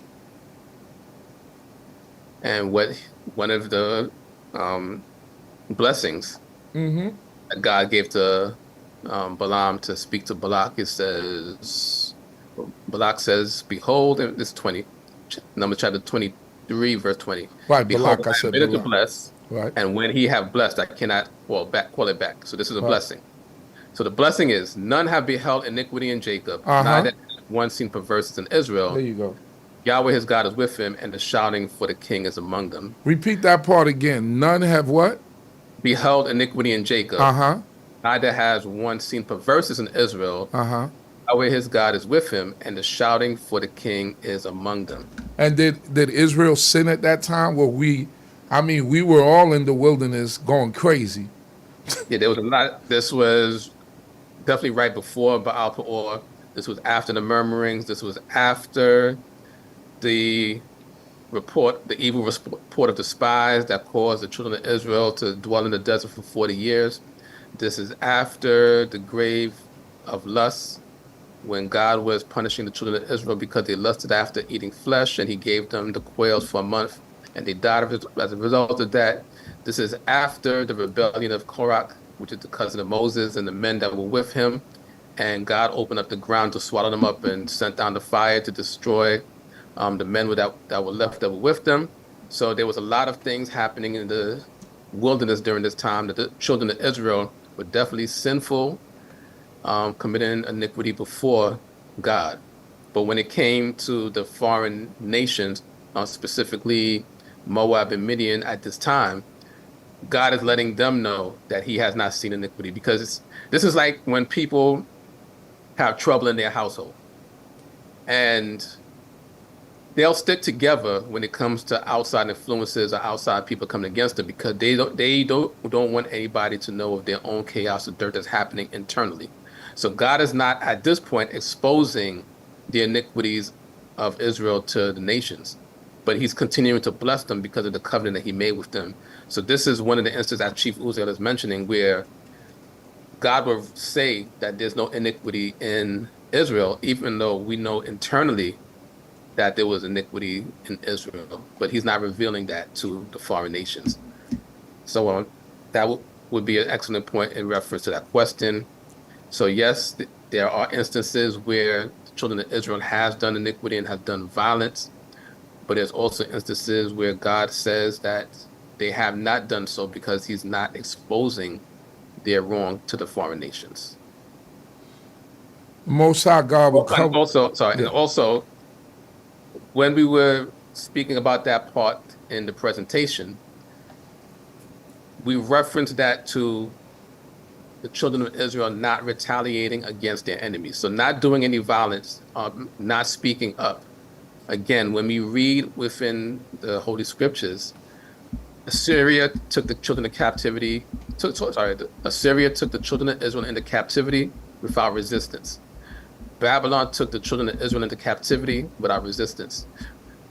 The Medes were in charge of the territory after Babylon. We don't read about resistance of the children of Israel during the Median Empire. The Persians came into power. We don't read about a resistance of the children of Israel against the Persian Empire, except when the Persian king gave the children of Israel permission to resist against those that will come against them on that 14th day of the 12th month, that month of Adar that we read about in the book of Esther. And even afterwards, during this period of time of this particular exile that Isaiah is speaking about from Assyria, Babylon, the Medes, and Persians, there is no resistance, no military resistance from the children of Israel that we read about, except that one instance when they were given permission by their own oppressors to resist. Other than that, the children of Israel went willingly, well, not willingly, because of course they wouldn't want to go, so willingly would be a wrong word. But they went into captivity without resisting. That's basically the point of saying that this servant did not open his mouth, and that they did no violence. They didn't pick up any swords or do anything. Matter of fact, when the Babylonians breached the wall and finally entered into the city of Jerusalem, what King Zedekiah and the other children of Israel that were with him, they found a breach in another wall and were running away. They didn't say, well, okay, they broke in, let's defend ourselves. They decided to run in the opposite direction. When Babylon eventually had control of the territory, the children of Israel ran into Egypt, which God was telling them that they should not have done anyway. So the children of Israel did a lot of running and a lot of keeping quiet during this point in time, during, again, the Syrian, Babylonian, Median, and Persian empire. So that is the reference to Israel not, so that's the actual reference to Israel not doing any violence and not speaking deceitfully, as it's referenced in Isaiah chapter 53.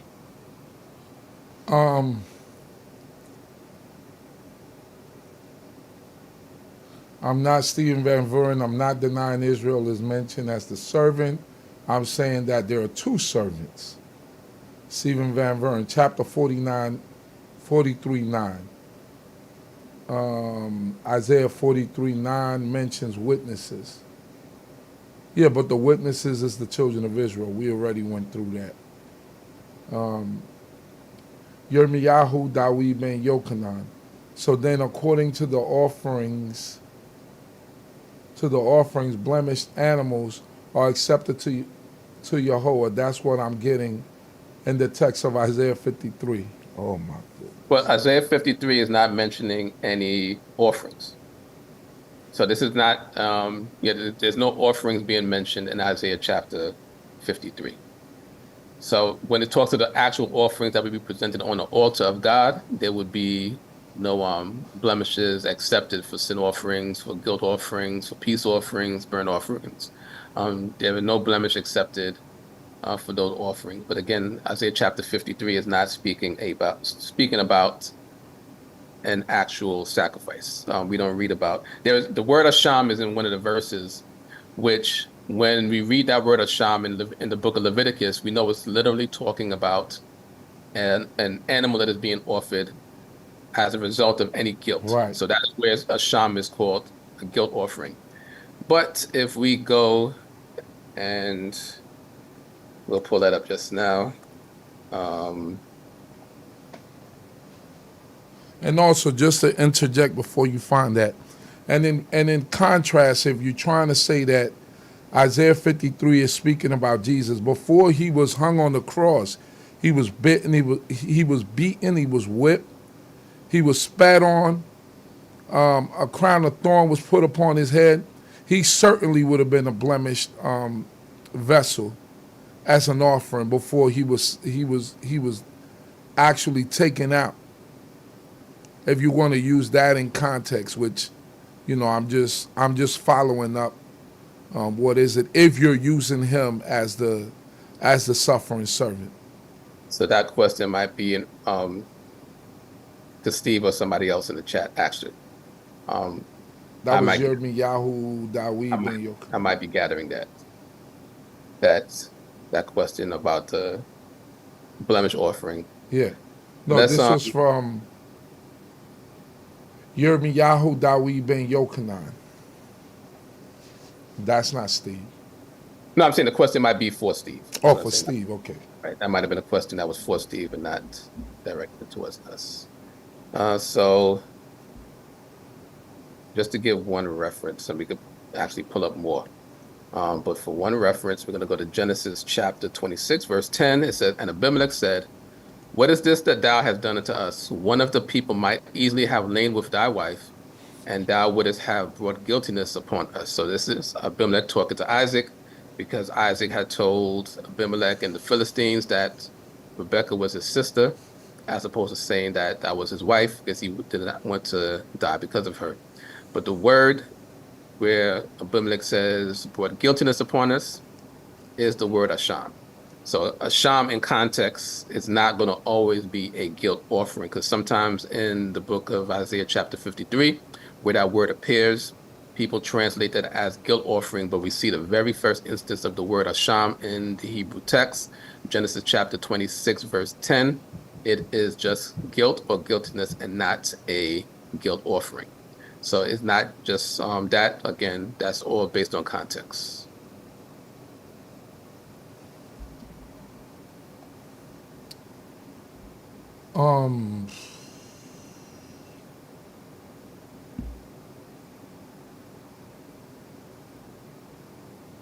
No, I'm not.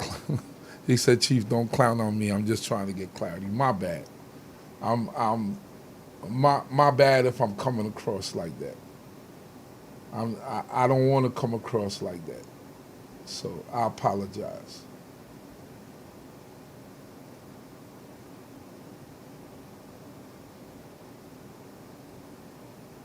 Ketone Pasim Shalom, for I desire mercy, not sacrifice, and acknowledgement of God rather than burnt offering. Hosea 6:6. Elder, have a very wonderful lesson in answering the questions. It's going to be hard and hurt for some people to accept God's word because of generational bad information and habits, as people detox New Testament misconceptions. Who is the of Yahweh?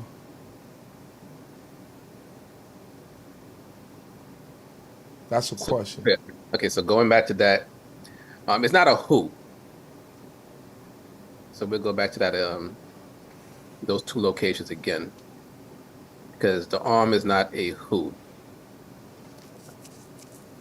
It mentions first in Isaiah chapter 52, where it says in verse 10, Yahweh have made bare his holy arm in the eyes of all the nations, and all the ends of the earth shall see the salvation of our God. So the arm, or the holy arm of Yahweh in this instance, is the salvation that he's going to bring for the children of Israel. So it's not a who, it's actually a what. And who is being revealed to, or who is being made bare to, is the nations. So when we get to Isaiah 53, verse 1, who would have believed our report, and to whom have the arm of Yahweh been revealed? That arm is revealed to the nations, and that arm is also signifying the salvation of the God of Israel. So again, it's not a who, it's more of a what. And for the purpose of context, we have to try to understand who it was revealed to. So the only who would be in terms of who it was revealed to, but the arm itself is not a who.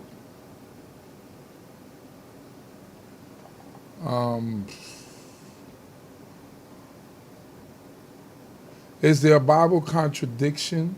Someone can suffer for the sins of another? Yes, Exodus 22.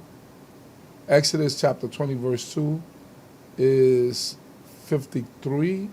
David took illegal census, nation punished. No. Ezekiel 18, Deuteronomy 24:16. That's a lot of stuff thrown So up in in the Ezekiel 18, Deuteronomy chapter 24 mentions that individuals cannot or should not, and this is definitely on a level of punishment from a judicial system, individuals cannot and should not die for the sins of another. So there's no contradiction in saying that someone could suffer for someone's sins as opposed to saying someone can die for someone's sins. That would, again, for that we have to be specific. No one can die for the sins of another.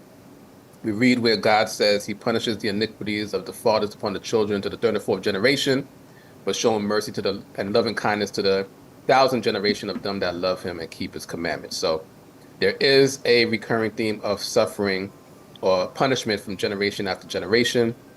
We see where Gehazi, when he was plagued with leprosy, God said that all his descendants will have leprosy. So there will be a form of suffering that can transfer from one generation to another generation. But in terms of dying specifically for someone else's sin, that's what Ezekiel chapter 18 and Deuteronomy chapter 24 says is not done.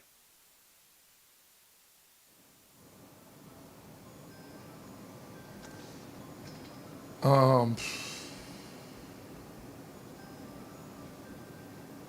let me see here. Sorry, I have to be more clear. You're translating Lamo as they, but what about his? Can his also be translated like Lamo?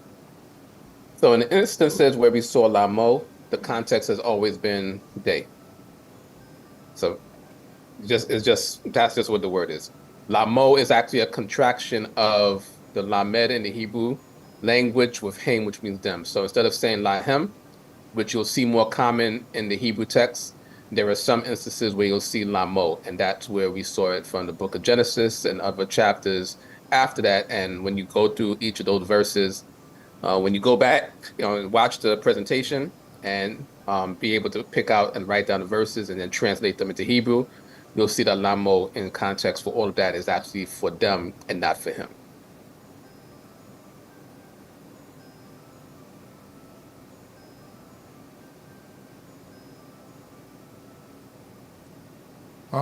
Simone, Samedi. To your point, Rob, bone, nasa should be translated as endured, or bore, I guess. That clarifies his point that Israel is not vicariously suffering for other nations, but has endured sins and transgressions of nations. And that is I'm referring to that is Isaiah it. 54:4. Surely he have borne our griefs and carried our sorrows. Yet we did esteem him stricken, smitten of God, and afflicted. I think she means 53:4. 54:4. 53:4. Yeah. So yes, the word nasa is to carry. So in terms of, as opposed to, I guess the word that's been translated in many places as endured in terms of a suffering. And that we also read or know of the term, and of course, it's the title of this video, the suffering servant, because that's what people in the world refer to this chapter as, speaking about a suffering servant. But in terms of the actual sufferation, or that, the words like that is not something that we actually see within this chapter, but we do see punishment for sins. We do see transgressions being performed upon the servant, which is Israel, for sins. And those transgressions or those punishments that's being inflicted is also a form of transgression as well.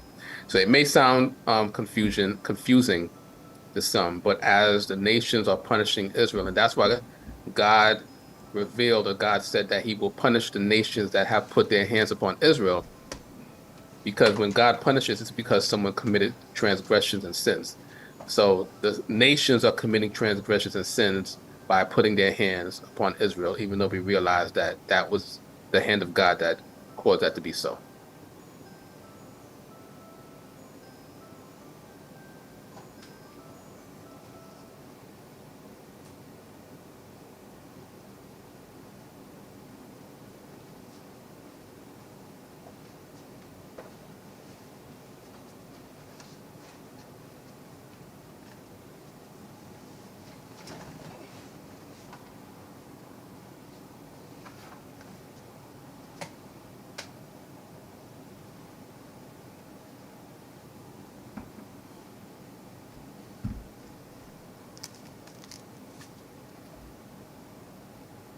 Come on, Rabbi. When you see me off the screen, you gotta keep talking.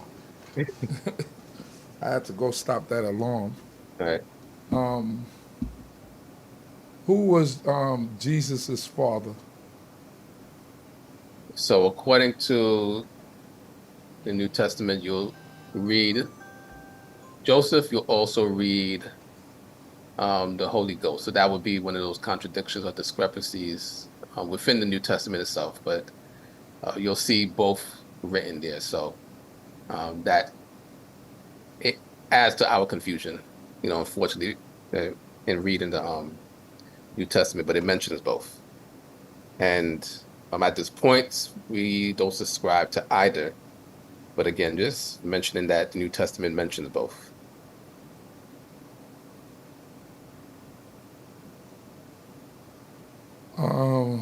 Sorry for my late question, but in the scripture that it speaks that I will call the people that are not my people. Who are the people that are? Who are the people that the Most High call? For that question, please give chapter and verse so that we can read it. Okay. That's for the person that asked that question, so that way we can read it and get the actual context of that. The arm of Yahweh is speaking, this servant of Yahweh, the arm of Yahweh is speaking of his deliverance of salvation of Yisrael. It's not speaking of a person. Correct. Stephen Van Vern, he said the only witnesses are Israel and 43:10. That's not true. 43:9 clearly has witnesses who are not Israel, and both these are called witnesses and chosen servants. The difference is God said Israel is his servant, and in the prior verse, God is telling the nations to produce their witnesses. So those witnesses in verse 9 are not God's witnesses. Because God is saying for the nations to produce their own witnesses, but his witnesses, God's witnesses, are the children of Israel. Thank you. And his servant. Right, and his servant, which would be based on 43:10. Right. He said, "You are my witnesses and my servant." So, and he says, and Israel, it would be in context. So the witnesses and go to 43. Go to 43:9 because he said you're avoiding it. Go to 43. But we did. We did it like 3 times already, but go to it again. 43:9. To show him that you're not avoiding it. He has this narrative that whoever taught him made him feel like this was a point, and it's not a point. And read it in Hebrew for him too, so he could understand it. So in 43:9 it says, "All the nations are gathered together, and the peoples are assembled. Who among them can declare this and announce to us former things? Let them bring their witnesses, that they may be justified, and let them hear and say it is truth." The word here in the Hebrew is eidehem. Aid, of course, is Hebrew. So when you have the suffix hem, is them, as opposed to eidai in verse 10. God is saying that Israel is his servant, where he says, is my witnesses. He's saying Israel is you are my witnesses. But when it comes to verse 9, he's saying that he's asking the nations to produce their own witnesses. So the word witnesses appears in both 9 and 10. But again, only in verse 10 does it talk about God's witnesses.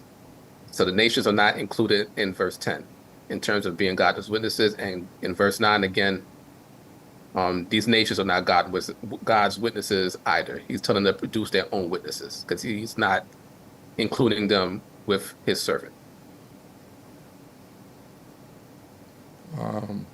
Here is a message from Gevera Ora, one of our elders. She writes, pronouns are related to specific nouns that are only relative to the noun or nouns they replace. So she said to tell you that please tell the rabbi that I've enjoyed his class. And she just wanted to make that statement. Ema Ora for her message and for tuning in. We thank everybody for tuning in as well. And yes, in Hebrew, it is one of the also one of the things that Moreh Mishael, one of our teachers of times past, blessed be his memory, mentioned in terms of the Hebrew language, because he was also a teacher of the Hebrew language. He's definitely a Torah scholar and teacher of the Torah, but he's also known as a Hebrew teacher.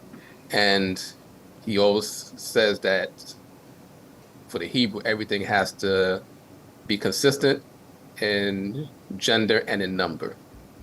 So that's why you'll see the word atem and you'll see the word edai, because the word witnesses has to flow with the word or the pronoun atem.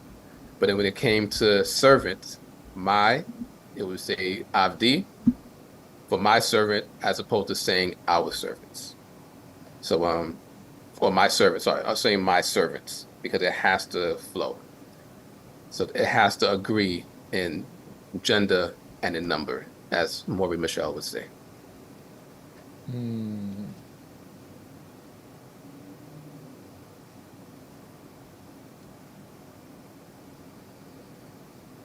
So no avoidance of of Isaiah 43 verse 9.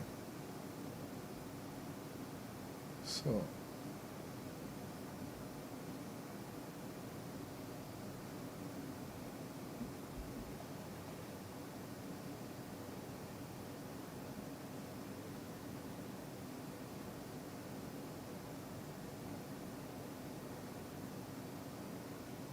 all right.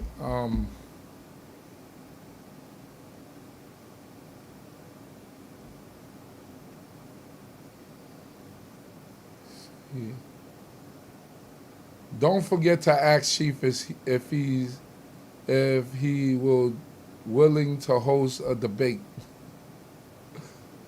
I guess you supposed to ask me, man. This is from things they don't discuss. So are you willing to host a debate that Brother Ricardo was trying to set up? And you could speak to him either directly now or I mean, I get you want to do a debate, but I can't host a debate on the Sabbath day. I believe that you wanted to have it on the Sabbath day.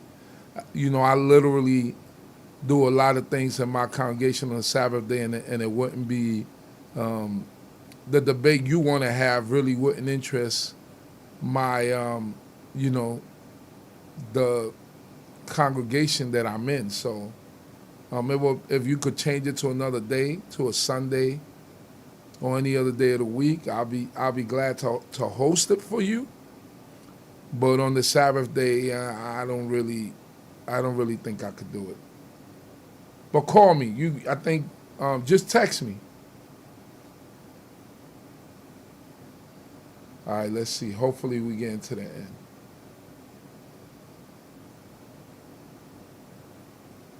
Keep reading verse 10, but skipping verse 9.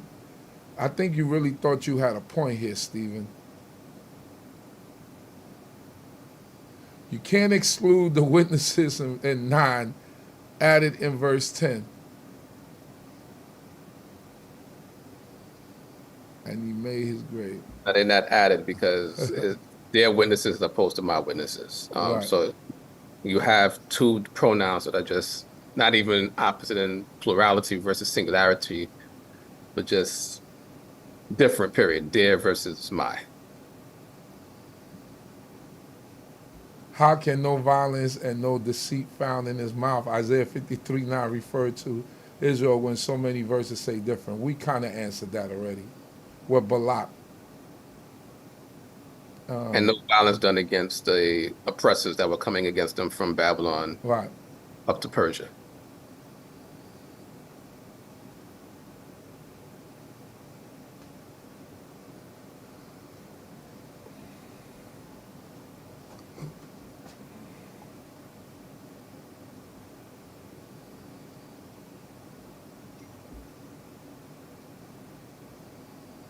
Some of you, when you write your questions, you have to make them make sense. I don't know, sometimes if when you write your questions, you go back and read them. Go back and read your questions because sometimes it's hard to make them out.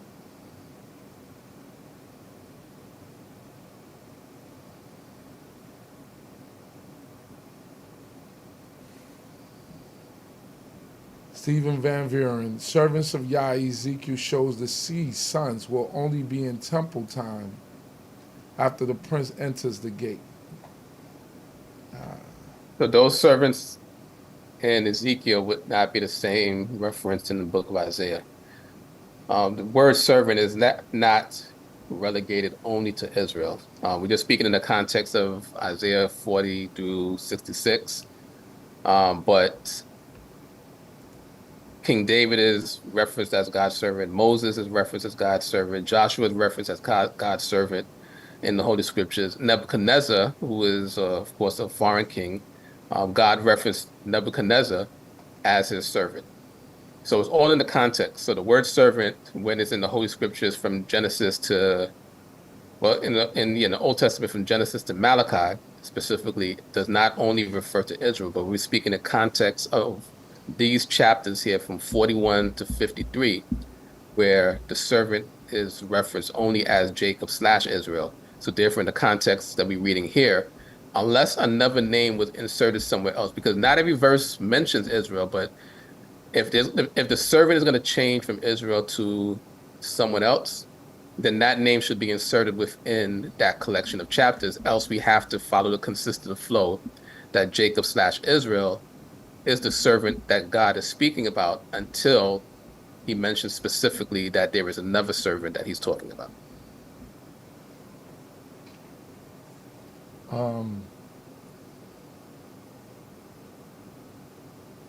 Question, where did the symbolism of the cross come from? As Acts 5:30 clearly states, our Messiah was hung on a tree. That would be a topic for research. I don't know exactly when the use of the cross as a symbol was instituted. In terms of Roman history, people, not just for what's written in the New Testament, but people historically point out that the Romans would crucify or hang people or kill people via a cross.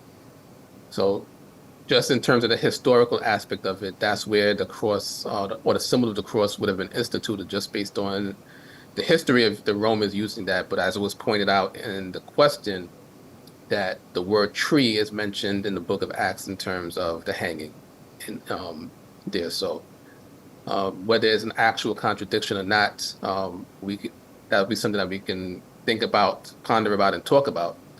But again, the actual symbol itself being used in Christian history, I don't know exactly when that started, so I can't answer that question right now. Hallelujah. So I think we got to the end. Okay.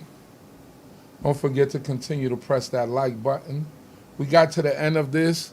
I want to give a hand to my brother, Rabbi Chief Binyamin, for actually getting through the lesson and answering every question and everything that was thrown at him. It's important to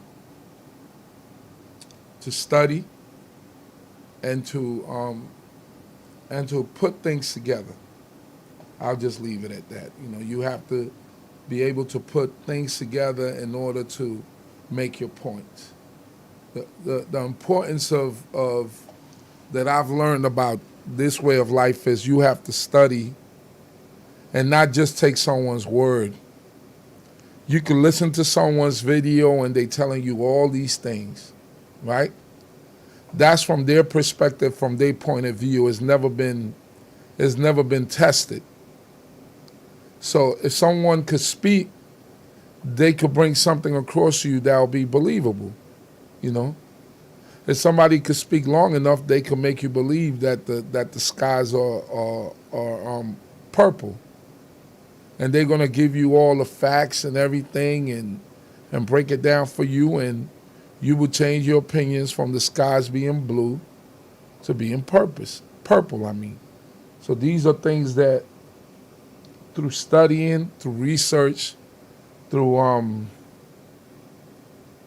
checking and double checking and trying out, that you will see when we get to the nitty gritty, or when we get to the bottom of it, that if we study, things make sense and things are put together. This Tanakh, these prophets, these books were written in a totally different language. If you don't know that language, it's going to be a problem for you to decipher and see certain things.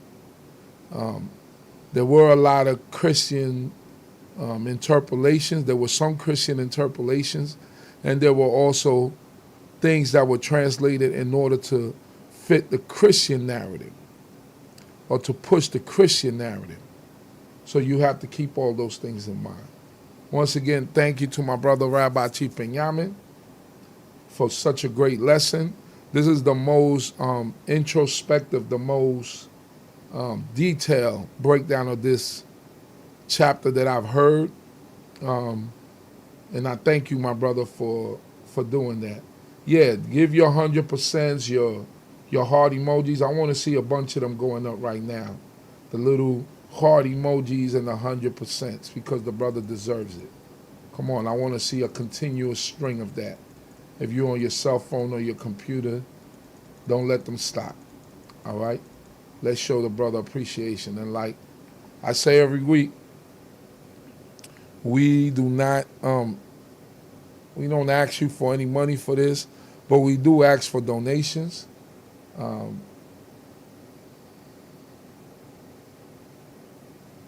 You could donate to us on yeah, you had something to say, Chief?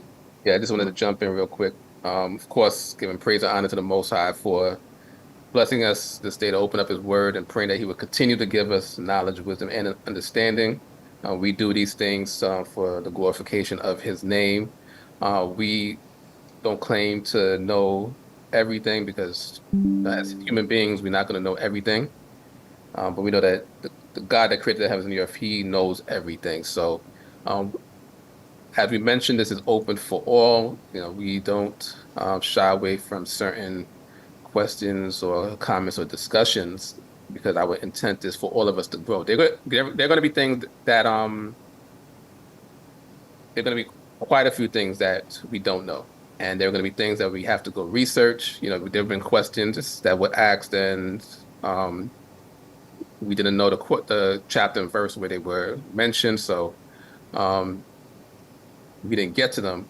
And also, as we say, you can always leave your questions, your comments in the email and the text in these chats, even after the video is live, for conversations in the future. Next week, we should be going into Isaiah chapter 54. So that is the goal for next week. Real quick, hopefully I can do this in under 3 minutes. We did mention that the fast of the 10th month is coming up. So just want to mention that real quick, and where the origin of that came from. So real quick, in the book of, and actually we do have a study of that from last year. So people can search the Bible study for the fast of the 10th month last year to get more detail. The book of Zechariah is during the time of the exiles returning from Persia. This is after Babylon, and they are attempting to rebuild the house of God. And they have a question to God via Zechariah, and they ask, again, we just jump in real quick. So in the 3rd verse of chapter 7, it says, "And speak unto the priests of the house of Yahweh of hosts, and to the prophets, saying, Should I weep in the 5th month, separating myself as I have done these so many years?" God said that, again, paraphrasing, when they fasted in the 5th month and the 7th month for those 70 years, again, there was a 70-year exile from Babylon, that they didn't do it for Him, but they did it for themselves. So they didn't drink and eat for themselves. I mean, they didn't drink and eat for God as well. They did that for themselves. Then in chapter 8, God says, again, after we read all of these things and jumping down, God says in chapter 8, scrolling real fast to the actual verse, "Thus says Yahweh of hosts, the fast of the 4th month, and the fast of the 5th, and the fast of the 7th, and the fast of the 10th shall be to the house of Judah joy and gladness and cheerful seasons. Therefore love ye truth and peace." So God acknowledged the fast that the children of Israel were doing throughout these particular 4 months, throughout their 7 years. And these fasts all relate to the siege of Jerusalem from the Babylonians. The siege started in the 10th month of the year, in the 9th year of King Zedekiah, who was king. So when the people acknowledge the fast of the 10th month, is acknowledging when the Babylonians started the siege around Jerusalem in the 10th month of the year, in the 9th year of the reign of King Zedekiah, who's the king of Judah. So that's just a brief overview. That fast will be observed for those that will want to do it. That fast will be observed on the 10th of January. It corresponds to because the new moon for this 10th month coincided with the beginning of January. So the 10th month, the 10th day of January coincides with the 10th day of this 10th month. So the fast, for those that want to know about it and will want to do it, that's when it will occur. Basically this Friday that is coming up. So that's just a brief overview of the fast of the 10th month. So again, thanking everybody for their support. Thanking everybody for sharing with your family and your friends. And we are open in the future for questions and comments. For those that may have any, you can always email the congregation, text the congregation, and Chief Uziel will get those questions and comments to me, and we could set up conversations in the future. But again, the plan is for next week, Isaiah 54, and our goal is to go until Isaiah chapter 66 as we go week by week. Hallelujah. So, like I said before, you could donate to us on Zelle and or on PayPal, and you could donate to us via our email, info@beitdcb.org. That's the way you could donate to us. So it's posted up there. The admin, my sister Kanzi, put it up there. So we appreciate you all. You see here. So as we conclude, I will say the words of the blessing that the Most High God gave unto Moshe to give unto our Aaron and his sons to bless the children of Yisrael, hoping and praying that on the conclusion of this lesson and this class, that the Most High God would even bless us all. As I say these words, I pray that the Most High God will continue to bless us. Yivareka Yehovah Yishmareka. Ya'ir Yehovah Panawaleka Wikuneka. Yisa Yehovah Panawaleka Weyasemaka Shalom. May Yehovah bless thee and keep thee. May Yehovah make his face to shine upon thee and be gracious unto thee. May Yehovah lift up his countenance upon thee and may grant thee peace. Amen. Shalom, shalom, family. Thank you for hanging in there with us. Don't forget to press the like button, subscribe to the channel, and pass the link on to those that might have missed this lesson. Thank you all once again. May the Most High, Creator of heaven and earth, bless each and every one of you. Shalom, shalom.